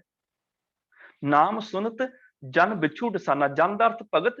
ਨਾਮ ਸੁਣ ਕੇ ਭਗਤ ਨੂੰ ਇਦਾਂ ਲੱਗਦਾ ਜਿਵੇਂ ਬਿਛੂ ਨੇ ਡੰਗ ਮਾਰੇ। ਉਹ ਤੇ ਨਾਮ ਨੂੰ ਸੁਣ ਕੇ ਖੁਸ਼ ਹੋ ਜਾਂਦਾ ਹੈ। ਨਾਮ ਸੁਣ ਮਨ ਰਹੱਸੀ ਹੈ ਉਹ ਤੇ ਖੁਸ਼ ਹੋ ਜਾਂਦਾ ਹੈ ਨਾਮ ਸੁਣ ਕੇ। ਉੱਥੇ ਜਨ ਦਾ ਕੀ ਅਰਥ ਹੈ। ਉੱਥੇ ਜਨ ਦਾ ਅਰਥ ਹੈ ਜਾਣੋ। ਨਾਮ ਸੁਨਤ ਜਨ ਬਿਛੂ ਡਸਾਨਾ ਨਾਮ ਸੁਣ ਕੇ ਇਦਾਂ ਲੱਗਦਾ ਹੈ ਜਾਣੋ ਬਿਛੂ ਨੇ ਡੰਗ ਮਾਰ ਲਿਆ। ਇਦਾਂ ਹੀ ਚੇਤ ਰਾਮ ਨਾ ਹੀ ਜਮਪੁਰ ਜਾਏਗਾ ਜਨ ਵਿਚਰੈ ਅਨਰਾਧਾ ਜਾਣੋ ਇਹ ਬੰਦਾ ਭਟਕਦਾ ਫਿਰਦਾ ਹੈ। ਜਨ ਦਾ ਮਤਲਬ ਜਾਣੋ। ਇਹ ਵਾਲਾ ਜਿਹੜਾ ਜਨ ਹੈ ਇਹ ਭਾਈ ਕਾਹਨ ਸਿੰਘ ਜੀ ਨਾਭਾ ਹੋਰਾਂ ਨੇ ਇਹਦਾ ਅਰਥ ਦਿੱਤਾ ਚਾਨਣੀ। ਇਹਦਾ ਅਰਥ ਚਾਨਣੀ ਦਿੱਤਾ ਹੈ ਚੰਨ ਦੀ ਚਾਨਣੀ ਚੰਨ ਦਾ ਪ੍ਰਕਾਸ਼। ਤੇ ਉਹਨਾਂ ਨੇ ਇਹਦਾ ਅਰਥ ਇਸ ਤਰ੍ਹਾਂ ਕੀਤਾ ਹੈ ਪ੍ਰਥਮੇ ਨਾਨਕ ਚੰਦ। ਪਹਿਲਾਂ ਗੁਰੂ ਨਾਨਕ ਪਾਤਸ਼ਾਹ ਚੰਦਰਮਾ ਦੇ ਰੂਪ ਚ ਪ੍ਰਗਟ ਹੋਏ। ਜਗਤ ਪਿਓ ਆਨੰਦ ਜਗਤ ਜਿਹੜਾ ਆਨੰਦਿਤ ਹੋ ਗਿਆ। ਤਾਰਨ ਮਨੁੱਖ ਉਹਨਾਂ ਨੇ ਤਾਰਨ ਦਾ ਅਰਥ ਕੀਤਾ ਤਾਰੇ ਰੂਪ। ਤਾਰੇ ਰੂਪ ਮਨੁੱਖਾਂ ਦੇ ਵਿੱਚ ਜਨ ਕੀਓ ਪ੍ਰਕਾਸ਼ ਆਪਣੇ ਜੌਨ ਦਾ ਪ੍ਰਕਾਸ਼ ਕੀਤਾ ਆਪਣੀ ਚਾਨਣੀ ਨੂੰ ਫੈਲਾ ਦਿੱਤਾ ਤਾਰੇ ਰੂਪੀ ਮਨੁੱਖਾਂ ਵਿੱਚ। ਭਾਵ ਸੰਸਾਰ ਰੂਪੀ ਅਸਮਾਨ ਦੇ ਵਿੱਚ ਗੁਰੂ ਨਾਨਕ ਪਾਤਸ਼ਾਹ ਚੰਦ ਬਣ ਕੇ ਪ੍ਰਗਟੇ। ਜਿੰਨੇ ਵੀ ਆਲੇ ਦੁਆਲੇ ਲੋਕ ਸਨ ਉਹ ਤਾਰਿਆਂ ਵਾਂਗੂ ਸਨ। ਉਹਨਾਂ ਨੂੰ ਇਸ ਚੰਦ ਨੇ ਆਪਣੀ ਰੋਸ਼ਨੀ ਦੇ ਦਿੱਤੀ। ਉਹਨਾਂ ਨੇ ਇਸ ਤਰ੍ਹਾਂ ਅਰਥ ਕੀਤੇ ਨੇ। ਖੈਰ ਇੱਥੇ ਪ੍ਰੋਫੈਸਰ ਸਾਹਿਬ ਸਿੰਘ ਜੀ ਹੋਰਾਂ ਨੇ ਜਨ ਦੇ ਅਰਥ ਨਹੀਂ ਕੀਤੇ ਮਨੁੱਖੇ ਦੇ ਕੀਤੇ ਨੇ। ਤਾਰਨ ਮਨੁੱਖ ਜਨ ਤਾਰਨ ਮਨੁੱਖ ਜਨ ਕੀਓ ਪ੍ਰਕਾਸ਼ ਭਾਵ ਮਨੁੱਖਾਂ ਨੂੰ ਤਾਰਨ ਵਾਸਤੇ ਚਾਨਣਾ ਕੀਤਾ। ਗੁਰ ਅੰਗਦ ਦਿਓ ਨਿਧਾਨ ਅਕਥ ਕਥਾ ਗਿਆਨ ਪੰਚ ਭੂਤ ਬਸ ਕੀਨੇ ਜਮਤ ਨਾ ਤਰਾਸ। ਗੁਰੂ ਅੰਗਦ ਦਿਓ ਨਿਧਾਨ ਇੱਥੇ ਫਿਰ ਹੁਣ ਗੁਰੂ ਅੰਗਦ ਦੇਵ ਪਾਤਸ਼ਾਹ ਜੀ ਨੇ ਨੂੰ ਦਿਓ मैंने दिता निधान नन्हे नु आ गया औंकड़ खजाना। उस प्रभु ने उस गुरु नानक पातशाह जी ने फिर गुरु अंगद देव पातशाह जी नू ज्ञान दा खजाना दिता रब दा खजाना दिता। केड़ा खजाना दिता अकथ कथा ज्ञान जिहड़ा प्रभु अकथ है जिहदा कथन नहीं किया जा सकता ओदी कथा दा ज्ञान दे दिता। गुर अंगद दे दद्दे नू औंकड़ नहीं आई ओदा विशेषण गुरदेवी रारे नू औंकड़ नहीं आई। ਅੱਗੇ ਸੰਬੰਧਕ ਲੱਗ ਗਿਆ ਨੂੰ। ਗੁਰੂ ਅੰਗਦ ਦੇਵ ਪਾਤਸ਼ਾਹ ਜੀ ਨੂੰ ਦਿਓ ਨਿਧਾਨ ਗੁਰੂ ਨਾਨਕ ਪਾਤਸ਼ਾਹ ਨੇ ਉਹ ਆਪਣਾ ਸਾਰਾ ਖਜ਼ਾਨਾ ਦੇ ਦਿੱਤਾ। ਅਕਥ ਕਥਾ ਗਿਆਨ ਹੁਣ ਅਕਥ ਦੇ ਥੱਥੇ ਨੌਕੜ ਨਹੀਂ ਆਈ। ਕਿਉਂ ਨਹੀਂ ਆਈ? ਕਿਉਂਕਿ ਇਹ ਕਥਾ ਦਾ ਵਿਸ਼ੇਸ਼ਣ ਹੈ। ਉਹ ਵਾਲੀ ਕਥਾ ਜਿਹੜੀ ਅਕਥ ਹੈ ਤੇ ਕਥਾ ਇਸਤਰੀ ਲਿੰਗ ਸ਼ਬਦ ਹੈ ਤੇ ਇਸਤਰੀ ਲਿੰਗ ਦਾ ਵਿਸ਼ੇਸ਼ਣ ਵੀ ਜਿਹੜਾ ਔਂਕੜ ਤੋਂ ਬਿਨਾਂ ਆਏਗਾ। ਅਕਥ ਕਥਾ ਗਿਆਨ प्रभु की अकथ कथा का ज्ञान दे दिता। पंच भूत बस कीने ਇੱਥੇ ਪੰਜ ਭੂਤ, ਹੁਣ ਦੇਖ ਲਓ ਭੂਤ ਇੱਥੇ ਕਿਹਨੂੰ ਕਿਹਾ ਵਾ। ਇੱਥੇ ਭੂਤ ਬਹੁਤੇ ਨੇ, ਤੱਤੇ ਨੂੰ ਔਂਕੜ ਨਹੀਂ ਆਈ, ਤੇ ਪੰਜ ਨੇ। ਉਹ ਕਿਹੜੇ ਨੇ? ਕਾਮ, ਕ੍ਰੋਧ, ਲੋਭ, ਮੋਹ, ਹੰਕਾਰ। ਇੱਥੇ ਵਿਕਾਰਾਂ ਨੂੰ ਭੂਤ ਕਿਹਾ। ਬਸ ਕੀਨੇ, ਬਸ ਤੇ ਸੱਸੇ ਨੂੰ ਆ ਗਈ ਸਿਆਰੀ, ਵਸ ਵਿੱਚ ਕੀਨੇ ਮੈਨੇ ਕਰ ਲਏ। ਗੁਰੂ ਅੰਗਦ ਦੇਵ ਪਾਤਸ਼ਾਹ ਜੀ ਨੇ ਪੰਜੇ ਵੈਰੀ, ਪੰਜੇ ਭੂਤ, ਆ ਜਿਹੜੇ ਪੰਜੇ ਵਿਕਾਰ ਨੇ, ਇਹ ਵਸ ਵਿੱਚ ਕਰ ਲਏ, ਪੰਜਾਂ ਨੂੰ ਕਾਬੂ ਚ ਕਰ ਲਿਆ। ਇੱਥੇ ਵਿਕਾਰਾਂ ਨੂੰ ਭੂਤ ਕਿਹਾ। ਯਾਦ ਰੱਖਿਓ, ਭੂਤ ਸ਼ਬਦ ਲਗਭਗ 20 ਅਰਥਾਂ ਦੇ ਵਿੱਚ ਗੁਰਬਾਣੀ ਵਿੱਚ ਆਇਆ ਹੈ। ਤੇ ਜਿਹੜੇ ਭੂਤਾਂ ਦੀ ਅਸੀਂ ਗੱਲ ਕਰਦੇ ਹਾਂ ਕਿ ਆਤਮਾਵਾਂ ਉੜਦੀਆਂ ਫਿਰਦੀਆਂ, ਭੂਤ ਪ੍ਰੇਤ, ਉਹਨਾਂ ਨੂੰ ਗੁਰਬਾਣੀ ਨੇ ਕੰਡੈਮ ਕਰ ਦਿੱਤਾ। ਸਤਿਗੁਰੂ ਪਾਤਸ਼ਾਹ ਨੇ ਭੂਤ ਦੀ ਡੈਫੀਨੇਸ਼ਨ ਵੱਖਰੀ ਦੇ ਦਿੱਤੀ। ਜਿਹੜੇ ਲੋਕ ਜਿਨ੍ਹਾਂ ਦੇ ਘਰਾਂ ਚ ਕਦੀ ਗੁਰੂ ਦੇ ਚਰਨ ਨਹੀਂ ਪਏ, ਕਦੀ ਬਾਣੀ ਨਹੀਂ ਪੜ੍ਹੀ ਗਈ, ਕਦੀ ਸਾਧ ਸੰਗਤ ਨਹੀਂ ਬੈਠੀ, ਕਦੀ ਰੱਬ ਦੀ ਸਿਫਤ ਦਾ ਕੀਰਤਨ ਨਹੀਂ ਹੋਇਆ, ਉਸ ਘਰ ਦੇ ਪਰਿਵਾਰ ਦੇ ਮੈਂਬਰ ਜਿਉਂਦੇ ਜਾਗਦੇ ਇਨਸਾਨ ਨਹੀਂ ਹਨ, ਉਹ ਭੂਤ ਪ੍ਰੇਤ ਹੀ ਨੇ। ਤੇ ਉਹਨਾਂ ਦੇ ਘਰ ਮਾਨੋ ਸ਼ਮਸ਼ਾਨ ਦੀ ਤਰ੍ਹਾਂ ਅੱਗ ਚ ਬਲਦੇ ਫਿਰਦੇ ਨੇ। ਕਬੀਰ ਜਾ ਘਰ ਸਾਧਨਾ ਸੇਵੀ ਹੈ, ਹਰ ਕੀ ਸੇਵਾ ਨਾਹੇ, ਤੇ ਘਰ ਮਰਟ ਸਾਰਖੇ ਭੂਤ ਵਸੈ ਤਿਨ ਮਾਹੇ। ਜਿਨ੍ਹਾਂ ਘਰਾਂ ਵਿੱਚ ਰੱਬ ਦੀ ਸਿਫਤ ਸਲਾਹ ਨਹੀਂ, ਗੁਰੂ ਦੇ ਚਰਨ ਨਹੀਂ, ਬਾਣੀ ਨਹੀਂ, ਤੇ ਘਰ ਮਰਟ ਸਾਰਖੇ, ਉਹ ਘਰ ਸ਼ਮਸ਼ਾਨ ਦੀ ਤਰ੍ਹਾਂ ਬਲਦੇ ਨੇ। ਭੂਤ ਵਸੈ ਤਿਨ ਮਾਹੇ, ਉਹਨਾਂ ਘਰਾਂ ਵਿੱਚ ਵਸਣ ਵਾਲੇ ਲੋਕ ਜਿਉਂਦੇ ਜਾਗਦੇ ਇਨਸਾਨ ਨਹੀਂ, ਭੂਤ ਵਸਦੇ ਫਿਰਦੇ ਨੇ। ਰੱਬ ਤੋਂ ਟੁੱਟਿਆ ਹੋਇਆਂ ਨੂੰ ਗੁਰਬਾਣੀ ਨੇ ਭੂਤ ਕਿਹਾ। ਭੂਤ ਦੀ ਗੁਰੂ ਸਾਹਿਬ ਨੇ ਆਪਣੀ ਵੱਖਰੀ ਡੈਫੀਨੇਸ਼ਨ, ਆਪਣੀ ਅਲੱਗ ਪਰਿਭਾਸ਼ਾ ਦੇ ਦਿੱਤੀ। ਪ੍ਰੇਤ ਦੀ ਪਰਿਭਾਸ਼ਾ ਆਪਣੀ ਦੇ ਦਿੱਤੀ। ਕੱਲ ਮੈਂ ਪ੍ਰੇਤ ਜਿਨੀ ਨਾਮ ਨਾ ਪਛਾਤਾ, ਜਿਹੜੇ ਰੱਬ ਦੇ ਨਾਮ ਨਾਲ ਟੁੱਟੇ ਨੇ, ਉਹ ਪ੍ਰੇਤ ਹੀ ਤੁਰੇ ਫਿਰਦੇ ਨੇ। ਬੇਤਾਲ ਕੌਣ ਨੇ? ਹਰ ਕੇ ਨਾਮਹੀਣ ਬੇਤਾਲ, ਰੱਬ ਦੇ ਨਾਮ ਨਾਲ ਟੁੱਟੇ ਹੋਏ, ਜ਼ਿੰਦਗੀ ਦੇ ਤਾਲ ਤੋਂ ਖੁੰਝ ਚੁੱਕੇ ਨੇ, ਬੇਤਾਲੇ ਹੋ ਕੇ ਭਟਕਦੇ ਫਿਰਦੇ ਨੇ। ਜਿੰਨ ਕੌਣ ਨੇ?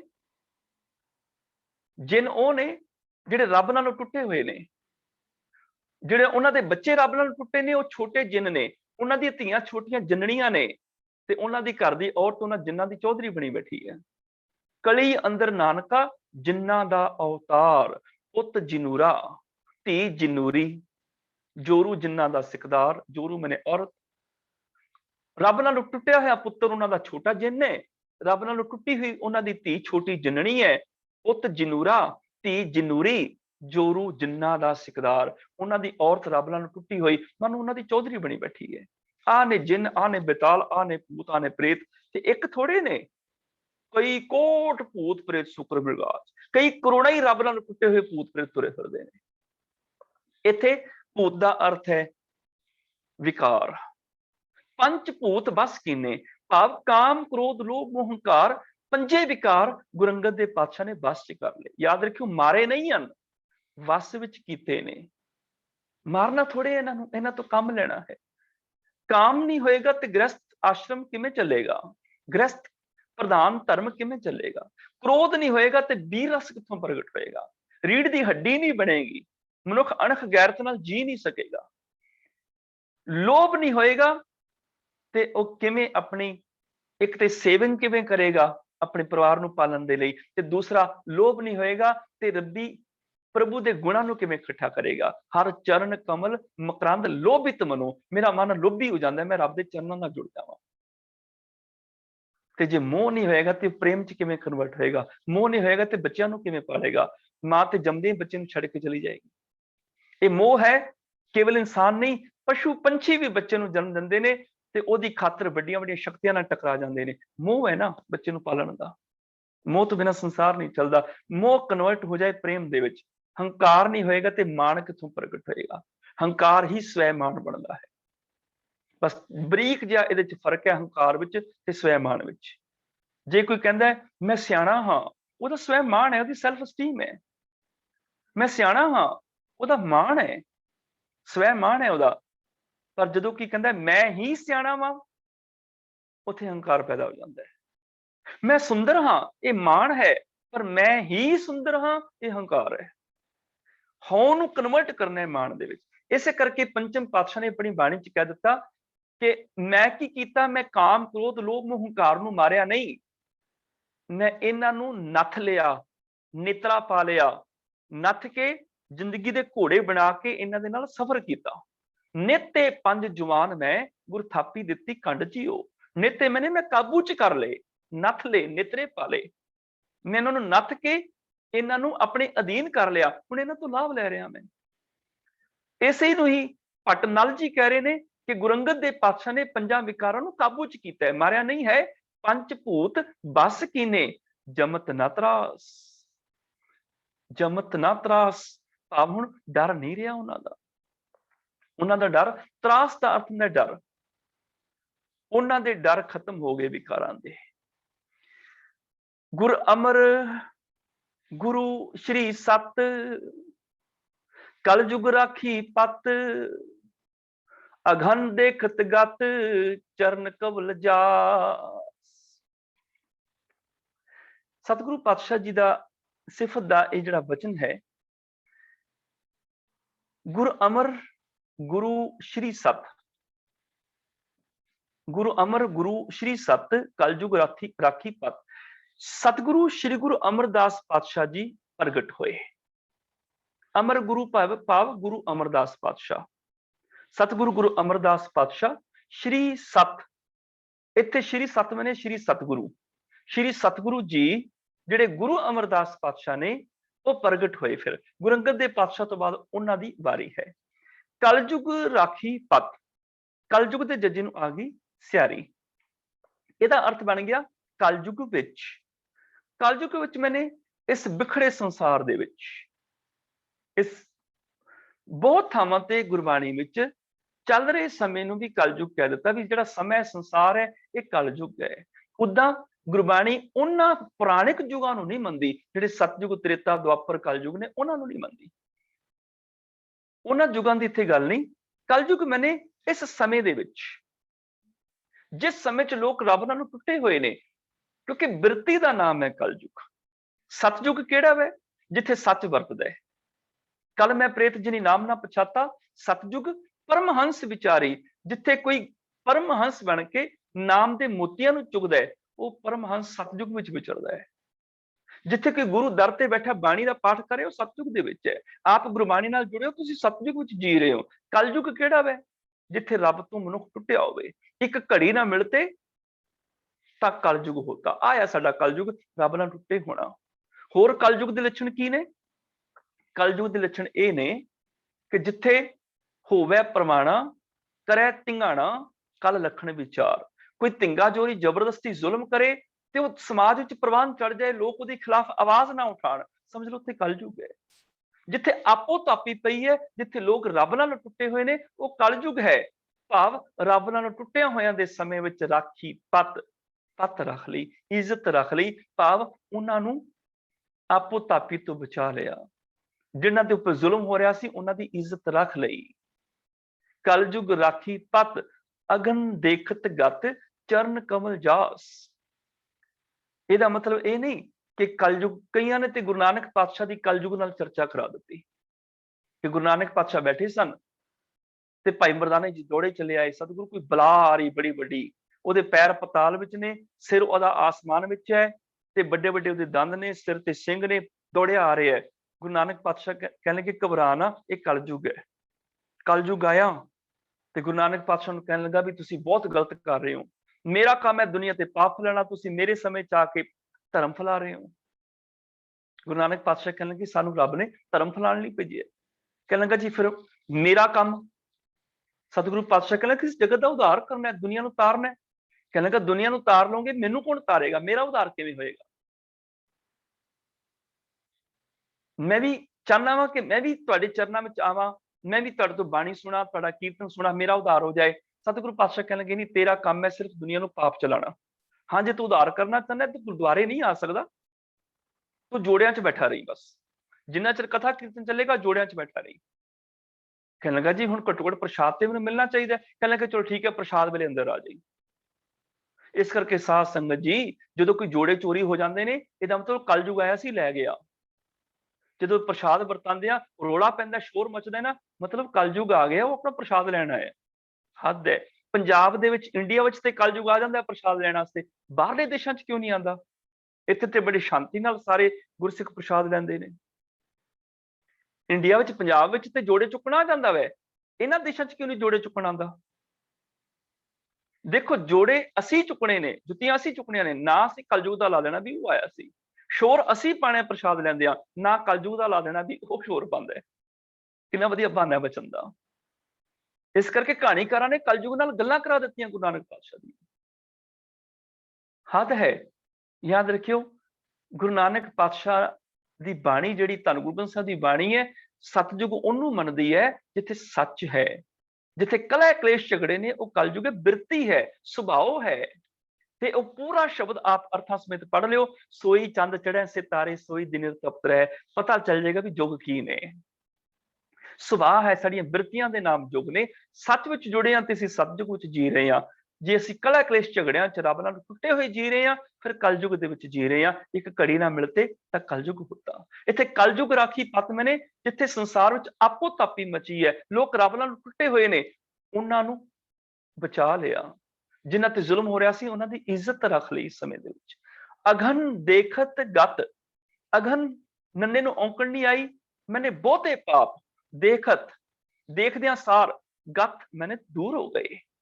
ਚਰਨ ਕਵਲ ਜਾਸ, ਜਾਸ ਮੈਨੇ ਜਿਸ ਸਤਿਗੁਰੂ ਜੀ ਦੇ, ਸੱਸੇ ਨੂੰ ਔਂਕੜ ਤਾਂ ਨਹੀਂ ਆਈ, ਅੱਗੇ ਲੁਪਤ ਸੰਬੰਧਕ ਆ ਗਿਆ ਦੇ, ਜਿਸ ਦੇ ਭਾਵ ਜਿਸ ਗੁਰੂ ਅਮਰਦਾਸ ਪਾਤਸ਼ਾਹ ਦੇ ਚਰਨ ਕਵਲ, ਚਰਨ ਬਹੁਵਚਨ ਹੈ ਕਿਉਂਕਿ ਦੋ ਚਰਨ ਨੇ ਗੁਰੂ ਸਾਹਿਬ ਦੇ, ਤੇ ਉਹ ਕਮਲ ਵਰਗੇ ਨੇ। ਭਾਵ ਸਤਿਗੁਰੂ ਗੁਰੂ ਰਾਮਦਾਸ ਪਾਤਸ਼ਾਹ ਦੇ ਚਰਨਾਂ ਕਮਲਾਂ ਦੇ ਦਰਸ਼ਨ ਕਰਕੇ ਇਹ ਕਲਯੁਗ ਦੇ ਇਸ ਸਮੇਂ ਦੇ ਪਾਪ ਵੀ ਭੱਜ ਗਏ। ਸਭ ਵਿਦ ਜਾਣਿਓ ਮਨ, ਤਬ ਹੀ ਪਇਓ ਪ੍ਰਸੰਨ, ਰਾਜ ਜੋਗ ਤਖਤ ਦੀਨ ਗੁਰੂ ਰਾਮਦਾਸ। ਸਭ ਵਿਦ ਮਾਨਿਓ ਮਨ, ਇੱਥੇ ਵਿਦ ਦੇ ਧੱਦੇ ਨੂੰ ਸਿਹਾਰੀ ਆ ਗਈ। ਵਿਧੀ, ਤਰੀਕਾ। ਵਿਦ ਜਿਹੜਾ ਇਸਤਰੀ ਲਿੰਗ ਸ਼ਬਦ ਹੈ, ਉਹਦਾ ਵਿਸ਼ੇਸ਼ਣ ਸਭ ਵੀ ਜਿਹੜਾ ਧੱਬੇ ਨੂੰ ਔਂਕੜ ਤੋਂ ਬਿਨਾਂ ਆ ਗਿਆ। ਸਭ ਵਿਦ ਮਾਨਿਓ ਮਨ, ਮਨ ਜਿਹੜਾ ਮਨ ਨੰਨੇ ਨੂੰ ਔਂਕੜ ਨਾਲ ਆ ਗਿਆ, ਇੱਕ ਵਿੱਚ ਪੁਲਿੰਗ। ਮਨ ਮੰਨ ਗਿਆ, ਸਭ ਵੇਦ, ਪੂਰਨ ਤੌਰ ਤੇ ਸਾਰੀਆਂ ਵਿਦਿਆ ਨਾਲ ਕੰਪਲੀਟ ਮਨ ਬਿਲਕੁਲ ਪੂਰੀ ਤਰ੍ਹਾਂ ਮੰਨ ਗਿਆ। ਤਬ ਹੀ ਪਇਓ ਪ੍ਰਸੰਨ, ਤਦੋਂ ਹੀ ਫਿਰ ਗੁਰੂ ਅਮਰਦਾਸ ਪਾਤਸ਼ਾਹ ਜੀ ਗੁਰੂ ਰਾਮਦਾਸ ਪਾਤਸ਼ਾਹ ਤੇ ਤਰੁੱਠ ਗਏ। ਤਬ ਹੀ ਪਇਓ ਪ੍ਰਸੰਨ, ਪ੍ਰਸੰਨ ਦੇ ਨੰਨੇ ਨੂੰ ਔਂਕੜ ਆ ਗਈ, ਭਾਵ ਇੱਕ ਵਚਨ ਪੁਲਿੰਗ ਸ਼ਬਦ ਆ ਗਿਆ। ਜਦੋਂ ਗੁਰੂ ਅਮਰਦਾਸ ਪਾਤਸ਼ਾਹ ਦਾ ਪੂਰਨ ਤੌਰ ਤੇ ਮਨ ਮੰਨ ਗਿਆ, ਉਹ ਗੁਰੂ ਰਾਮਦਾਸ ਪਾਤਸ਼ਾਹ ਉੱਪਰ ਪ੍ਰਸੰਨ ਹੋ ਗਏ। ਫਿਰ ਉਹਨਾਂ ਕੀ ਕੀਤਾ? ਰਾਜਯੋਗ ਤਖਤ ਦੀਨ ਗੁਰੂ ਰਾਮਦਾਸ। ਫਿਰ ਪ੍ਰਭੂ ਵੱਲੋਂ ਗੁਰੂ ਅਮਰਦਾਸ ਪਾਤਸ਼ਾਹ ਜੀ ਦੀ ਕਿਰਪਾ ਦੇ ਸਦਕਾ ਰਾਜਯੋਗ ਤਖਤ ਦੀਨ ਗੁਰੂ ਰਾਮਦਾਸ ਪਾਤਸ਼ਾਹ ਜੀ ਨੂੰ ਰਾਜ ਤੇ ਜੋਗ ਵਾਲਾ ਤਖਤ ਬਖਸ਼ਿਸ਼ ਕਰ ਦਿੱਤਾ। ਇਹ ਚਾਰ ਜਿਹੜੇ ਸਵਈਏ ਨੇ ਤੇ ਅਲੱਗ ਛੰਤ ਦੇ ਸਨ। ਇਸ ਤੋਂ ਅੱਗੇ ਰੱਡ ਛੰਤ ਦੇ ਜਿਹੜੇ ਸਵਈਏ ਨੇ ਉਹ ਆਰੰਭ ਹੋ ਜਾਣਗੇ ਪਟਨਾਲ ਜੀ ਦੇ। ਇੰਨੀਆਂ ਹੀ ਬੇਨਤੀਆਂ ਪ੍ਰਵਾਨ ਕਰਨੀਆਂ ਜੀ। ਭੁੱਲਾਂ ਖਿਮਾ। ਵਾਹਿਗੁਰੂ ਜੀ ਕਾ ਖਾਲਸਾ, ਵਾਹਿਗੁਰੂ ਜੀ ਕੀ ਫਤਿਹ।